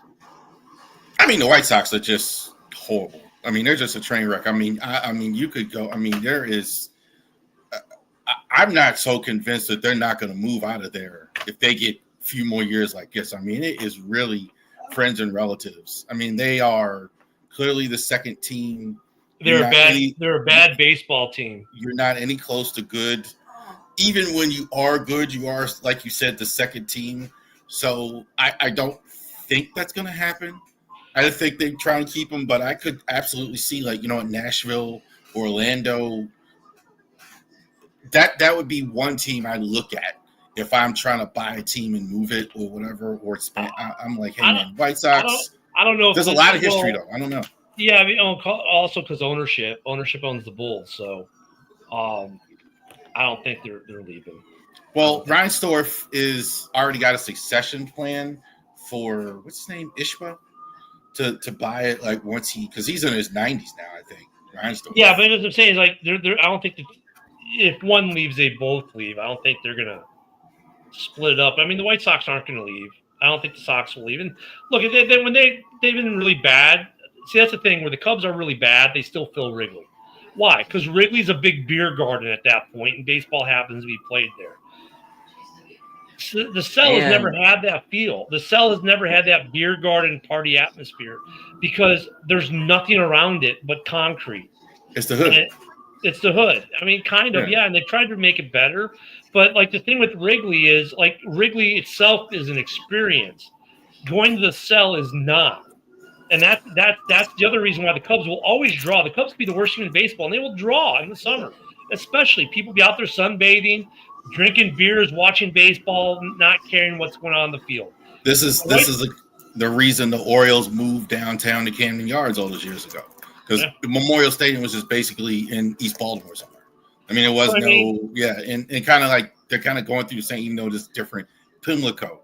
When the White Sox are good, they draw. Like, they'll draw. The White Sox will draw when they're good, but when they're sucky, they like any other baseball team, they don't. It's like when the Brewers are bad, they don't draw for shit. Because when the Cubs play the Brewers, it might as well be Wrigley Field North because it's 90% Cubs fans. Yeah. So I mean, but the White Sox. Unless Milwaukee's good. Oh, yeah, if Milwaukee's good, then they'll put some people in the seats. But otherwise, even then, though, it's still a 50-50 crowd. Milwaukee is the best team, I think, in all of baseball right now. I mean, Milwaukee's tremendous. A Milwaukee Cubs series will be awesome if that happens. I can't wait for that. For Council to go ahead and play the Brewers if they can get by with the proximity, the history, the Council, and some of the. Yeah, it'll be real. That'll be a great series. Only up it's only up I-4, right? I-90. Well, 90 or 94. 90 or 94. Milwaukee kind of has the same thing Baltimore has to DC. They're kind of like the little brother, big brother thing. It's kind of like the whole thing. Milwaukee, you're not Chicago. And like Chicago and Detroit, Baltimore, it's kind of that. People used to go up there just because of the Potawatomi, because they had the casino. That was one reason people went to Milwaukee. Now they got casinos in Chicago, so they don't go up there as much. It's cold in Wisconsin too, man. Well, it's cold in Chicago too. Look, when I was living in northwest suburbs, it was easier for me to go to see the Cubs play in Milwaukee because it'd take me like an hour and 15 maybe to get to the stadium and park and be inside the stadium. Whereas going to Wrigley, traffic would take me 2.5, 3 hours just to get to the ballpark. And that's only it was only 27 miles from my house. So, Milwaukee's not that far. No, that's driving. Oh, I mean, you could take the train in, but same thing. It was much faster for me to get to a game in Milwaukee than it was to get to the game at Wrigley. Why don't they dome in Chicago? That's a natural Super Bowl thing. They're going to. The new stadium in Arlington is going to be a dome. Are they going to be in Arlington? I heard they were still fighting about that. No, it's official. They said a couple weeks ago. I kind of knew it the second they bought the land, and then the city of Chicago with the last mayor was really stupid about it. Then the new mayor came in, tried to win it back, but then Pritzker kind of didn't help him, and they got stupid about it. They said, you know what? We own this land. and Arlington Heights is going to work with us. So you know what? Because Chicago doesn't want to work with them because they don't want to give up any money because they're too busy without trying to be political. I'm sorry. They want to feed illegal immigrants. All their money is going to illegal immigration issue. I'll put it that way in Chicago. They're spending lots of money on this.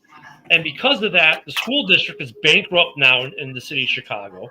They don't have any money to keep the Bears or give them tax breaks. So they can go to Arlington Heights. We're like, we'll give you tax breaks. And by the way, you own all this land, and they're going to build shops and hotels and have all this other stuff there.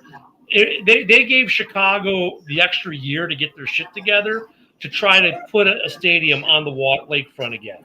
Because it is beautiful. It says Chicago. But the city of Chicago couldn't pull its head out of its fifth point of contact long enough to get it done.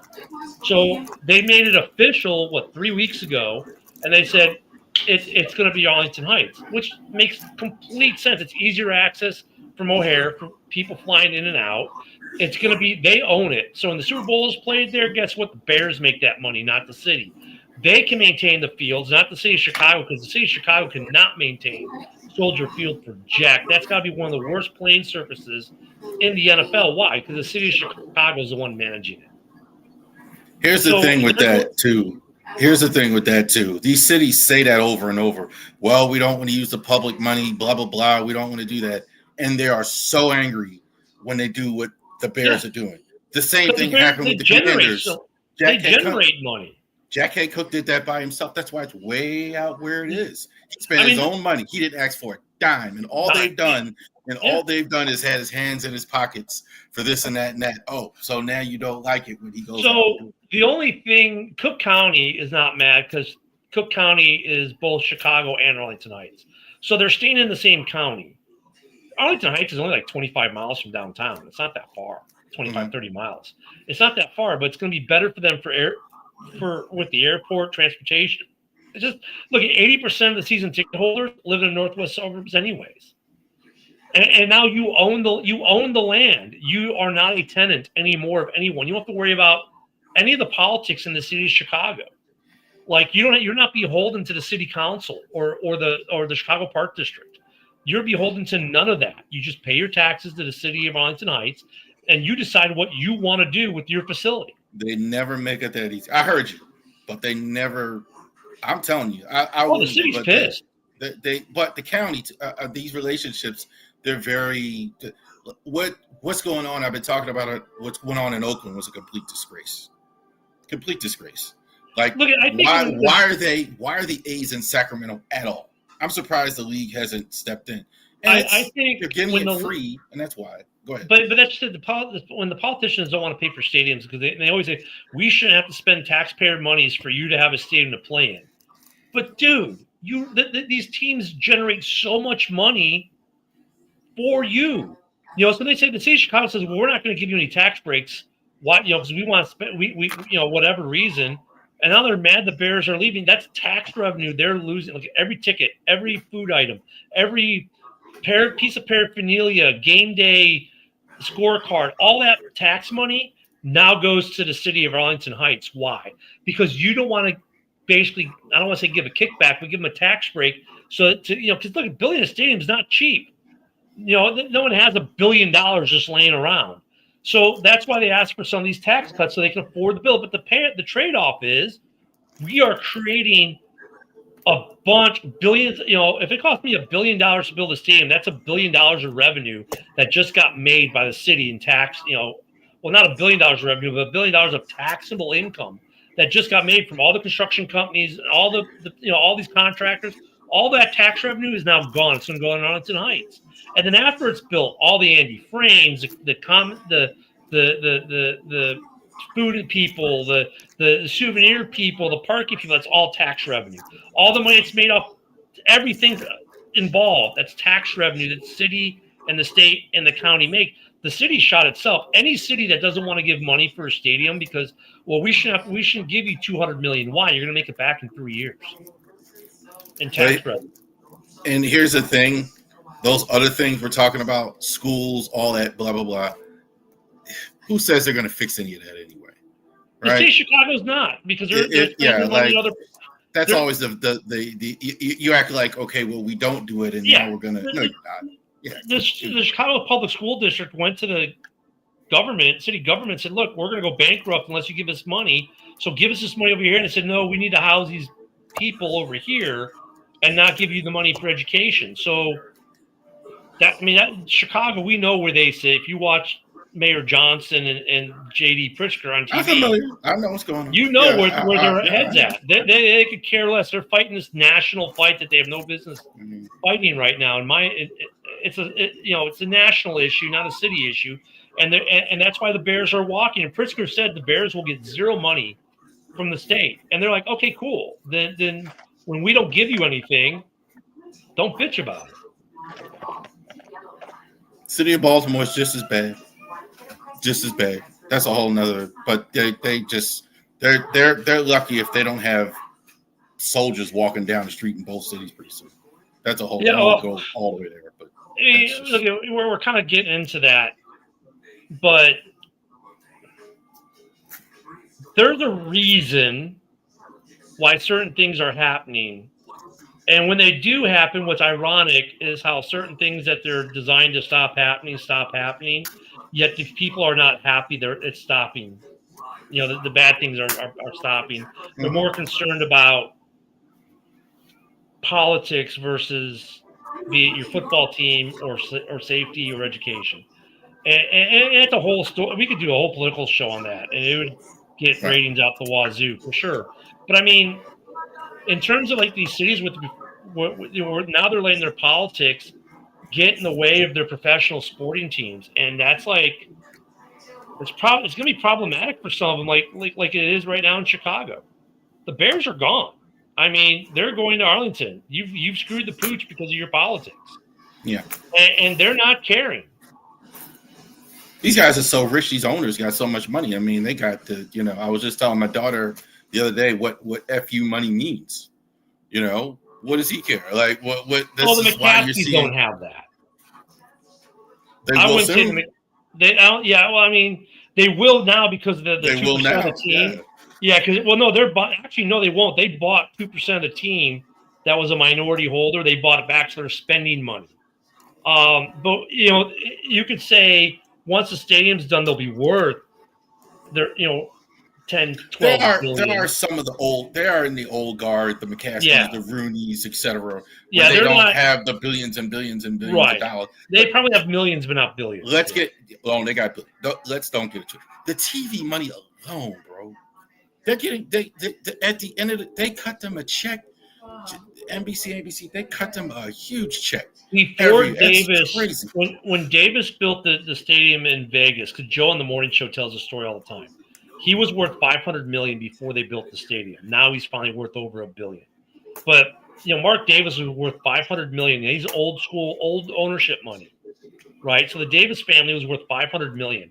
I would probably think the McCaskies are somewhere in that ballpark, but they're not like some of these owners are worth billions of dollars, like the Crafts, or Jerry Jones. But they're up there. I mean, they're a major market, so they're probably, but it's not cheap. To run a franchise and to build a stadium is a huge undertaking. Cincinnati was smart. The government in Cincinnati was smart. They gave in enough to Cincinnati to keep the Bengals in that stadium, and they'll get a new stadium eventually.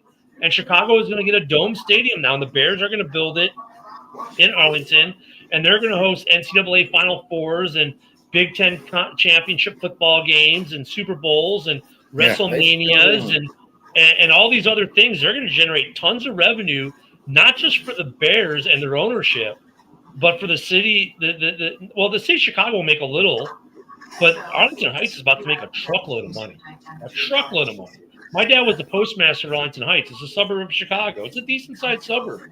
They are going to be rolling in money. You got to be also too, and again, it gets more expensive when you start. The investment that you make, because like I mentioned, I do live near the Commander Stadium. That wasn't anything. That was just farmland. Yeah. All that. Now you have the casino. Now you have the highway. Now you have. So that's what's coming too. So just keep that in mind. That's the sound of the price going up. Yeah. Well, Arlington Heights is a suburb. It's not like it was It's built up. The only reason they have the space is that's where Arlington International Race Course used to be.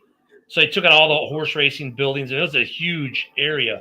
Because like with the Rams, they built where Balmoral Racetrack used to be. But in Chicago, really, outside building where Arlington is, unless you created some space by the lake, there's nowhere in the immediate area to build. You'd almost have to go further out of the city, a lot further out from the city to find space to build. You could go where Sears had their corporate headquarters and rip that all out in Hoffman Estates or Hoffman Estates, but that would have been super more costly than where the Bears are building. Is the Sears Tower still up? Yeah, now it's called Willis Tower. But I call it Sears Tower. That was the tallest building in the world. Right? It was at one point. Yeah. Yeah. But Chicago screwed themselves because they didn't want to give the Bears the land. They didn't want to give them tax breaks. Then they're like, well, you can't move out of Chicago. If you do, you can't be called the Chicago Bears. No dumbasses, they can. Because you're in the Chicagoland area. Then they try to turn the city against the Bears. I mean, they're just stupid. Just stupid. For the Bears, it's a better situation to be in Arlington. Also, they're closer to Lake Forest now, where most of the players live out by Lake Forest. Arlington's closer to Lake Forest than the city was. So it's a little bit better for them in that regard, too. I don't think they'll ever get rid of the Lake Forest facility. They'll still keep it separate. I don't think you're going to see practice facilities there by the football field. It'll still be a Lake Forest. But, I mean, the Bears are doing it right. So, they're breaking ground here shortly. So, what we're talking maybe the 28 season, they'll open there. So, Caleb's fourth year. Assuming Caleb is still the starter. Oh, yeah. I saw an interesting fact about Caleb. His touchdown interception ratio is the best of any quarterback drafted number one in the draft in the last 3 decades. I think the jury's still out in this whole group of quarterbacks in his draft class. I think, except for Jaden, and even now him with the injury. So these guys, Nick's. So Caleb got 2 picks this season, but that pick this week, that's not a pick you can really attribute to him. That was Max Crosby. I think people have been waiting. I know how Adam feels about Caleb, but in general, I think they're mad at the wrong thing in Chicago. You're talking about Caleb. Their defense is terrible. It's a defense. Yeah, that defense is terrible. Why aren't the you run talking defense about is horrendous. Now look, we're getting Spider-Man's coming back. He's been out the whole year.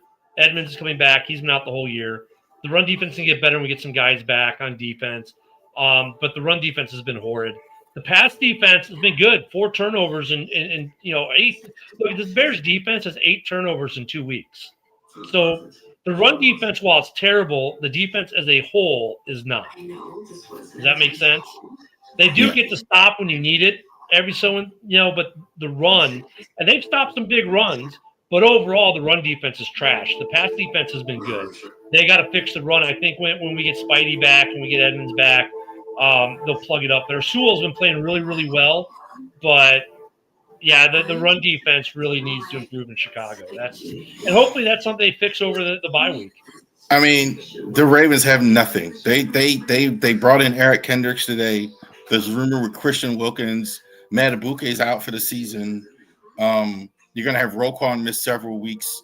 You're going to have you're still waiting on Jair. Nate Wiggins you need to find out about. Likely might play this week. I don't know what's up with Ricard hasn't been playing. Broderick Washington's out for a couple weeks. I mean, I tell you what's going to be not going to have Lamar probably. For no, sure. I mean, I'm not afraid. I'm not afraid of the Ravens on the Bears schedule as much as I was before the season started. At this point, I'm more afraid of Pittsburgh on the Bears schedule than I am the Ravens right now. I think what the only thing the Ravens can do right now is trying to tread water until the bye. So you're playing this week. Your Texans aren't very good, and then you're going to play the Rams. And I think the idea is that should be a get right game for you. But the idea is to get one of those 2, and then after the bye, you'll get a lot of the cavalry back. You're going to get Roquan healthy and a lot of these guys healthy. That's what you're hoping for. Yeah, we'll see what you guys are buying or selling at the trade deadline too. But this week should be a get right. Because the Texans are living off the C.J. Stroud effect of 2 years ago. They're not that good. They really aren't. Stroud is the weirdest guy. Stroud is very good at home. I've noticed that. When he plays in Houston, that's when he plays well. And when he plays on the road, he doesn't play well. Well, interesting. Hey! Hey! I was about to Rev. get out of here, man. And Hey, Rev, I gotta say, I'm so proud of you. You show up after these losses. I'm so proud of you. It's business, brother. You gotta Yeah, I show hear up you. when we lose, man. Yeah, I know. There's other people who don't. Hey, JB, Yep. I'm not going to name names because I don't want to be disparaging, but someone on the panel tonight had the Packers in the top 5 of the power rankings. How? They lost to the Browns, and then they tie the Cowgirls? How? I'm just reporting what was said, JB. Wasn't me. For me right now, it's still the Super Bowl champs at top. It's the Bills, and then it's a plethora of teams at 3-1 that you can put there, 4 through 7. Because there's 8 teams that are right now. There's only 2 undefeated teams, and that's the Eagles and Bills. And you can flip flop them at 1 and 2 if you want. But me, because they're defending Super Bowl champs, I'm leaving the Eagles up there till they lose. Unfortunately for you, I made the Lions number 1. Hey, I like it if you do that because you're a Bears fan. If a Bears fan makes the Lions number 1, that's and a the win. reason I did is because you completely, utterly housed Baltimore, and then you completely, utterly housed the Browns. Now, granted, with the Browns, you got more short fields than Green Bay did, but you housed them. After you housed the Bears, was your get-right game, right? I said it would be the get-right game. I apologized to you before you left that week. I said, I'm sorry, but the Bears aren't winning. To be honest, that Bears-Lions game wasn't as bad as what people think it was, because before that blown call for Tesla getting out of bounds, it was a one-score game that was actually okay.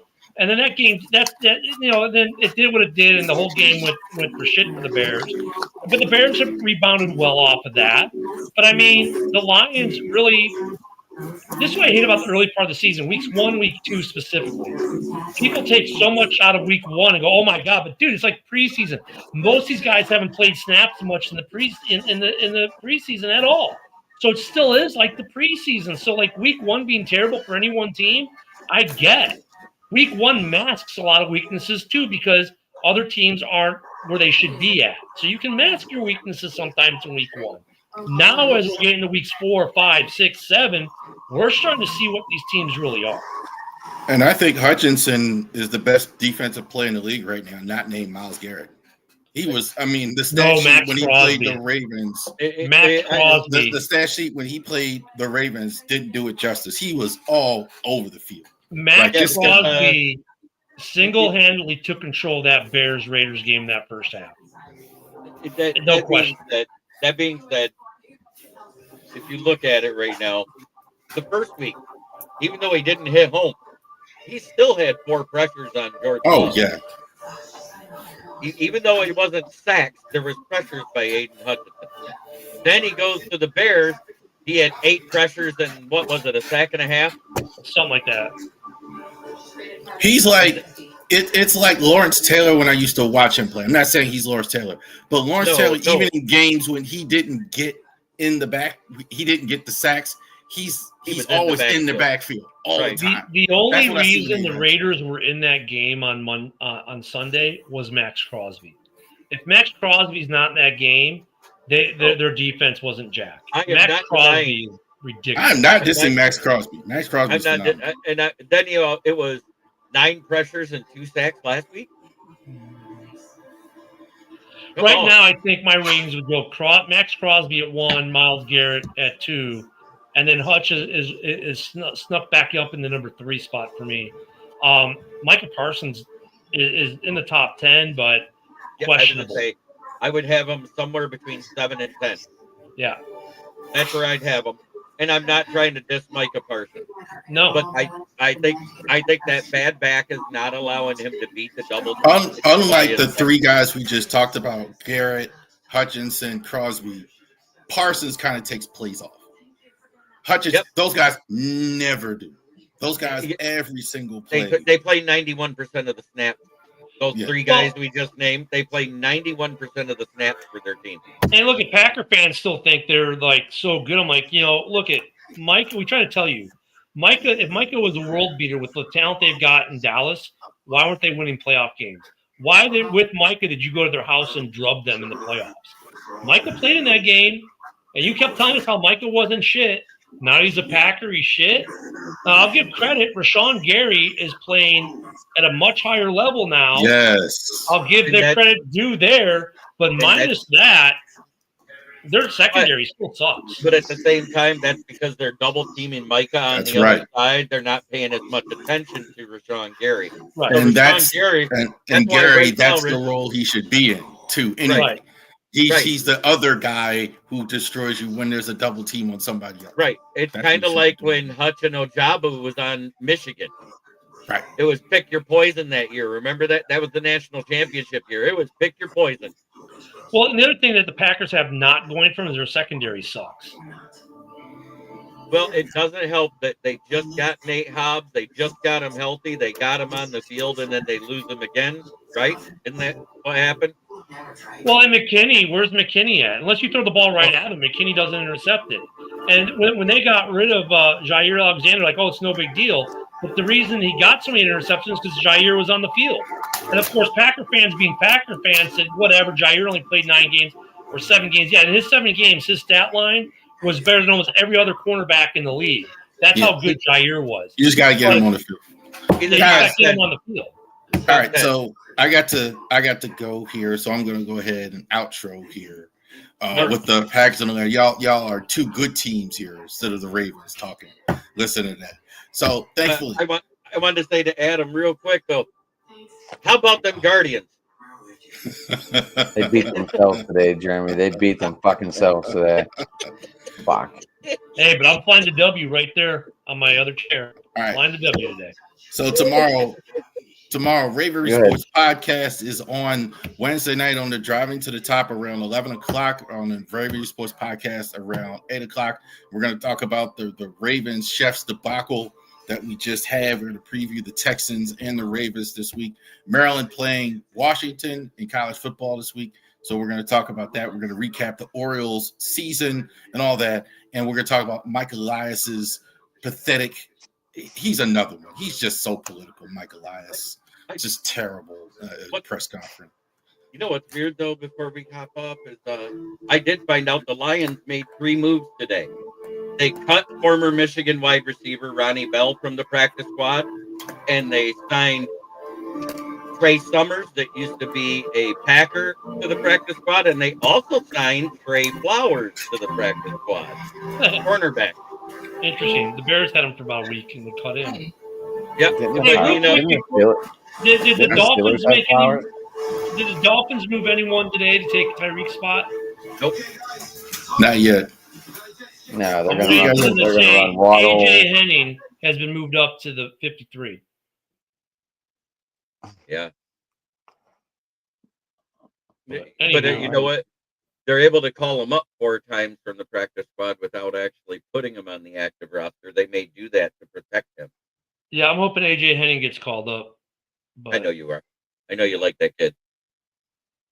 Oh, my buddy's dad. He's my buddy's kid. So, wishing the best for him. Absolutely, you always do that. Always. So I actually wrote a review about a non-Lions game this weekend. No, I was shocked that he had the vocabulary to do that, Adam, to be honest with you, because it didn't say Lions, and I didn't know if his brain could handle that, and it did. And it's good. It was a good review, wasn't it? I got told by a lot of people, he goes, this is surprising. This is actually well written. Of course, we won't say how much AI was used in that, but yeah. Hey, it wasn't Grok. Well, hey, boys, no, I got a jet. My boy's been bugging me here. So I got a jet. I'll see y'all tomorrow morning on Ken in the morning. Catch me at Ken the Bear Fan on X and on YouTube. JB, I'll see you tomorrow night on your show, of course, as well. Yeah. What's up, Adam? Ken, I don't like whenever I share your stuff before you get out of here, it comes up as a new post. Like I can't whenever you're live, I can't share it like a normal post. Like I have to share it like a live video. I'm just letting you know. It doesn't. That's why whenever I share it, it comes up like from me. I'm just letting you know. Are you trying to share it or are you quote sharing it? Well, no, like whenever you're live and you Yeah. click on it, I can't share it like a normal tweet. I have to post a new tweet on it. So you have to quote it to share it. Pretty much. Well, even to share it, like it comes up as a new tweet. Interesting. Okay. I just wanted to let you know that. So I don't know Yeah. if other people are doing that on Twitter as well. And that's the way it's coming up. So you might want to like look and maybe see if that's coming up on. I've been sharing them. I'll share it tomorrow morning. I'll share it tomorrow morning. Don't share it with me. Whenever you go live, it pops up on my Twitter and I'll share it from there. Okay. Sounds good, boys. I'll see you guys soon. All right. Thank you, Ken. All right, Yep. Ken. Bear down. Ken. Oh, wait, before I leave, though, I got to do one last thing. I'm sorry. Now I can leave. All right, I'll see you guys tomorrow. I mouthed it for you. I could barely hear it, but I mouthed it for you, and it was in the right timing. All right. Oh, Adam, it's good to see you, brother. Yeah, that game was shit. I got to give you some props, though. Thank you to your Steelers for beating the Vikings. I thought they were coming back. Oh, they were trying to, but it was, the Ginger Devil, I call him now. He's not Ginger Jesus because he only had a good game versus a bad defense. Dude, it was Xavier Scott, the guy they couldn't stop because they don't know how to plan for him. Right. With that being said, I'm glad you won because that gave the Lions sole possession of first place in the NFC North. Thank you very much. After 4 weeks, we're 3-1. The Packers are 1-1. Tanner Babby wins tomorrow. Oh, you hope because it's a 3-game series. If you don't win tomorrow, you're out. Right. They should have won today, Ken, or Jeremy, and you know it. The Guards should have won that game today. Yeah, no, you had first and third with one out, and the guy tried to bunt, and it went the wrong way. Yeah, they did. Then Jose running home on a hit to the pitcher. Yep. It was like 3 errors, and that killed the whole game. And it was all running errors. It was all running errors. errors. No, it was the outfield fall whenever that the line shot Carey, by Riley Green. Whenever Carey hit second because the guy fell and he ended up going to second on the air, and then Torkelson knocked him in, right? Mm-hmm. And that made it 1-0. That was an unearned run. The second run should have been unearned because Kenzie came off the fucking bag, and that added another out to the inning. That should have been an error on Noel, and then that was it. And then it was like every time they started getting going, they just ran into another running fluke. Dun, dun, dun, dun. Well, I think tomorrow 1:00 we'll see. Cincinnati Reds are crap. Cincinnati Reds are crapping the beds in LA right now. They're down 8-0. Is it 8? Well, I mean, when Ohtani leads off and goes yard right off the bat, you know you're in trouble. Yeah. And then what? Hernandez and Tusker went back to back. Guess who beat the Yankees today? I should have my Red Sox hat on. That's the one I should have on. Yeah. I can't believe you're wearing a Cleveland hat on a loss. Look, I'm still going to support my team there, Jeremy. Jesus. I love the Red Sox 40-47 hat. It was one of the first hats I got in the 47, so I will always love that hat. Mm-hmm. I'm a Red Sox. I have a Clemens jersey. I have a Williams jersey. I might have another one out there. So I really just wanted to make sure I could get in at least to do that little salt in the wound about the game today. I'd like to get a throwback Cobbs jersey though. Oh yeah. Ty Cobb? Yeah. I'd like to get one. I'd like to get a throwback Cy Young. It's hard to find those jerseys anymore. I know. Like, not a lot of people even want to make them because they're all heavy wool. If you really made them right, I'd even accept it on a newer team. You know what I'm saying? A newer style jersey. I don't care at this point because I know it's hard to do those. like I have an Honest Wagner manager jersey, Oh wow. so with the red pirates going across the front. Oh yeah. That was way back in the day. Well, I mean, it was what 1940 something. I mean, that was when they wore the blue hats with the white P, Right. or maybe with the red P on some of the hats. I'm not sure.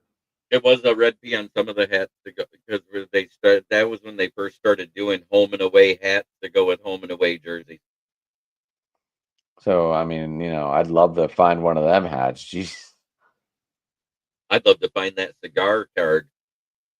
I mean, people make them, but they're not the Oh, real thing. And no, it's I bet. like, Yeah, I mean, I'd love to like go into one of these old mansion type houses and find somebody's cubby hole and find an old Honus Wagner cigar wrapper card. there's only 5 of them, buddy. Yeah, no. So that's the only way you're going to find one or afford one is Right. if it's like one of those type of finds where you're in a dilapidated Like mansion or something like that. the $1.2 million fine, Mm-hmm. depending on what condition it's in. Yeah, well, in poor condition, it's 1.2 million. If it's in mint condition, it's worth more. Right, right. Like, give me the time machine. Let me just go back to when they came out. I'm buying like 2 of them and sneaking back to the future. Right, exactly. Right, that's No. the only thing I'd use a time machine for is to go buy old stuff and make it new again. Yeah, Josh, we're still alive. Thanks for joining tonight, sir. But we are getting ready to end it. Yeah. No, I had to pop in as soon as we got done. It was a longer show than usual because he had 15 topics with 6 guys. Jeez. Yeah. Was that with the Southern Tribune? Yeah. That's why I'm wearing the Tribune hat. Got to be the company guy. Right. When you're a writer right. for him, you got to go live with them. But I wanted to come in just so I could say hi, and I wanted, if it wasn't for a blocked field goal, the Bears would be sitting at 1-3. Unreal. Unbelievable. Isn't this crazy? But Jeremy, if you want to stick around for a minute after the show, we can talk for a little bit, but whatever. Sure. But if you want to tell people how to get a hold of you, that's cool. Well, on Twitter at Smoking Jeremy. On YouTube, it's Kneecap Biting with the Motor City Lions or Huddle Up Sports Network because I'm the show that follows Ken and Ken in the morning, which is where Ken the Bear fan is from. And I do usually 10 shows a week on my channel because I'm a guest on 2 and I do 8 of my own. Now I got a Saturday fantasy sports show. And that's fun. Busy as shit. Yes, sir. You can get me at Sports Talking It on Twitter, guys. You can get me over at Driving to the Top Productions on the YouTube channel. You can find me occasionally on Jeremy's channel on Wednesday night. You can find me here on Wednesday night. I don't know. Rich is supposed to be released from the hospital tomorrow. That's what he said earlier on the show. He did it live from the bed. I saw that. From the hospital. I commented on Ken's Twitter, but evidently you guys didn't see it. No, but as you see, Josh commented on my Twitter, and it's there. Yep. So I probably should have commented on yours. I think it's the shared ones that you don't get it. You know what I'm saying? Right. So yeah, you can get me a Driving to the Top over there. I know we're live on that channel tonight because I shared it on that channel. But yeah, find us here every Tuesday, Wednesday. Well, I'll be here Tuesday, Wednesday, but you can find the rest of the crew. Lately, we're trying to get on schedule wrap. So, but I like it when they just come live because that means they're being productive. Amen, brother. But everybody, thanks for tuning in. Thanks for the comments. And everybody have a good night, guys. Or Jeremy's saying go. Try every day to be a better person than you were the day before because that's the only way to make the world a better place. It starts right here. Absolutely.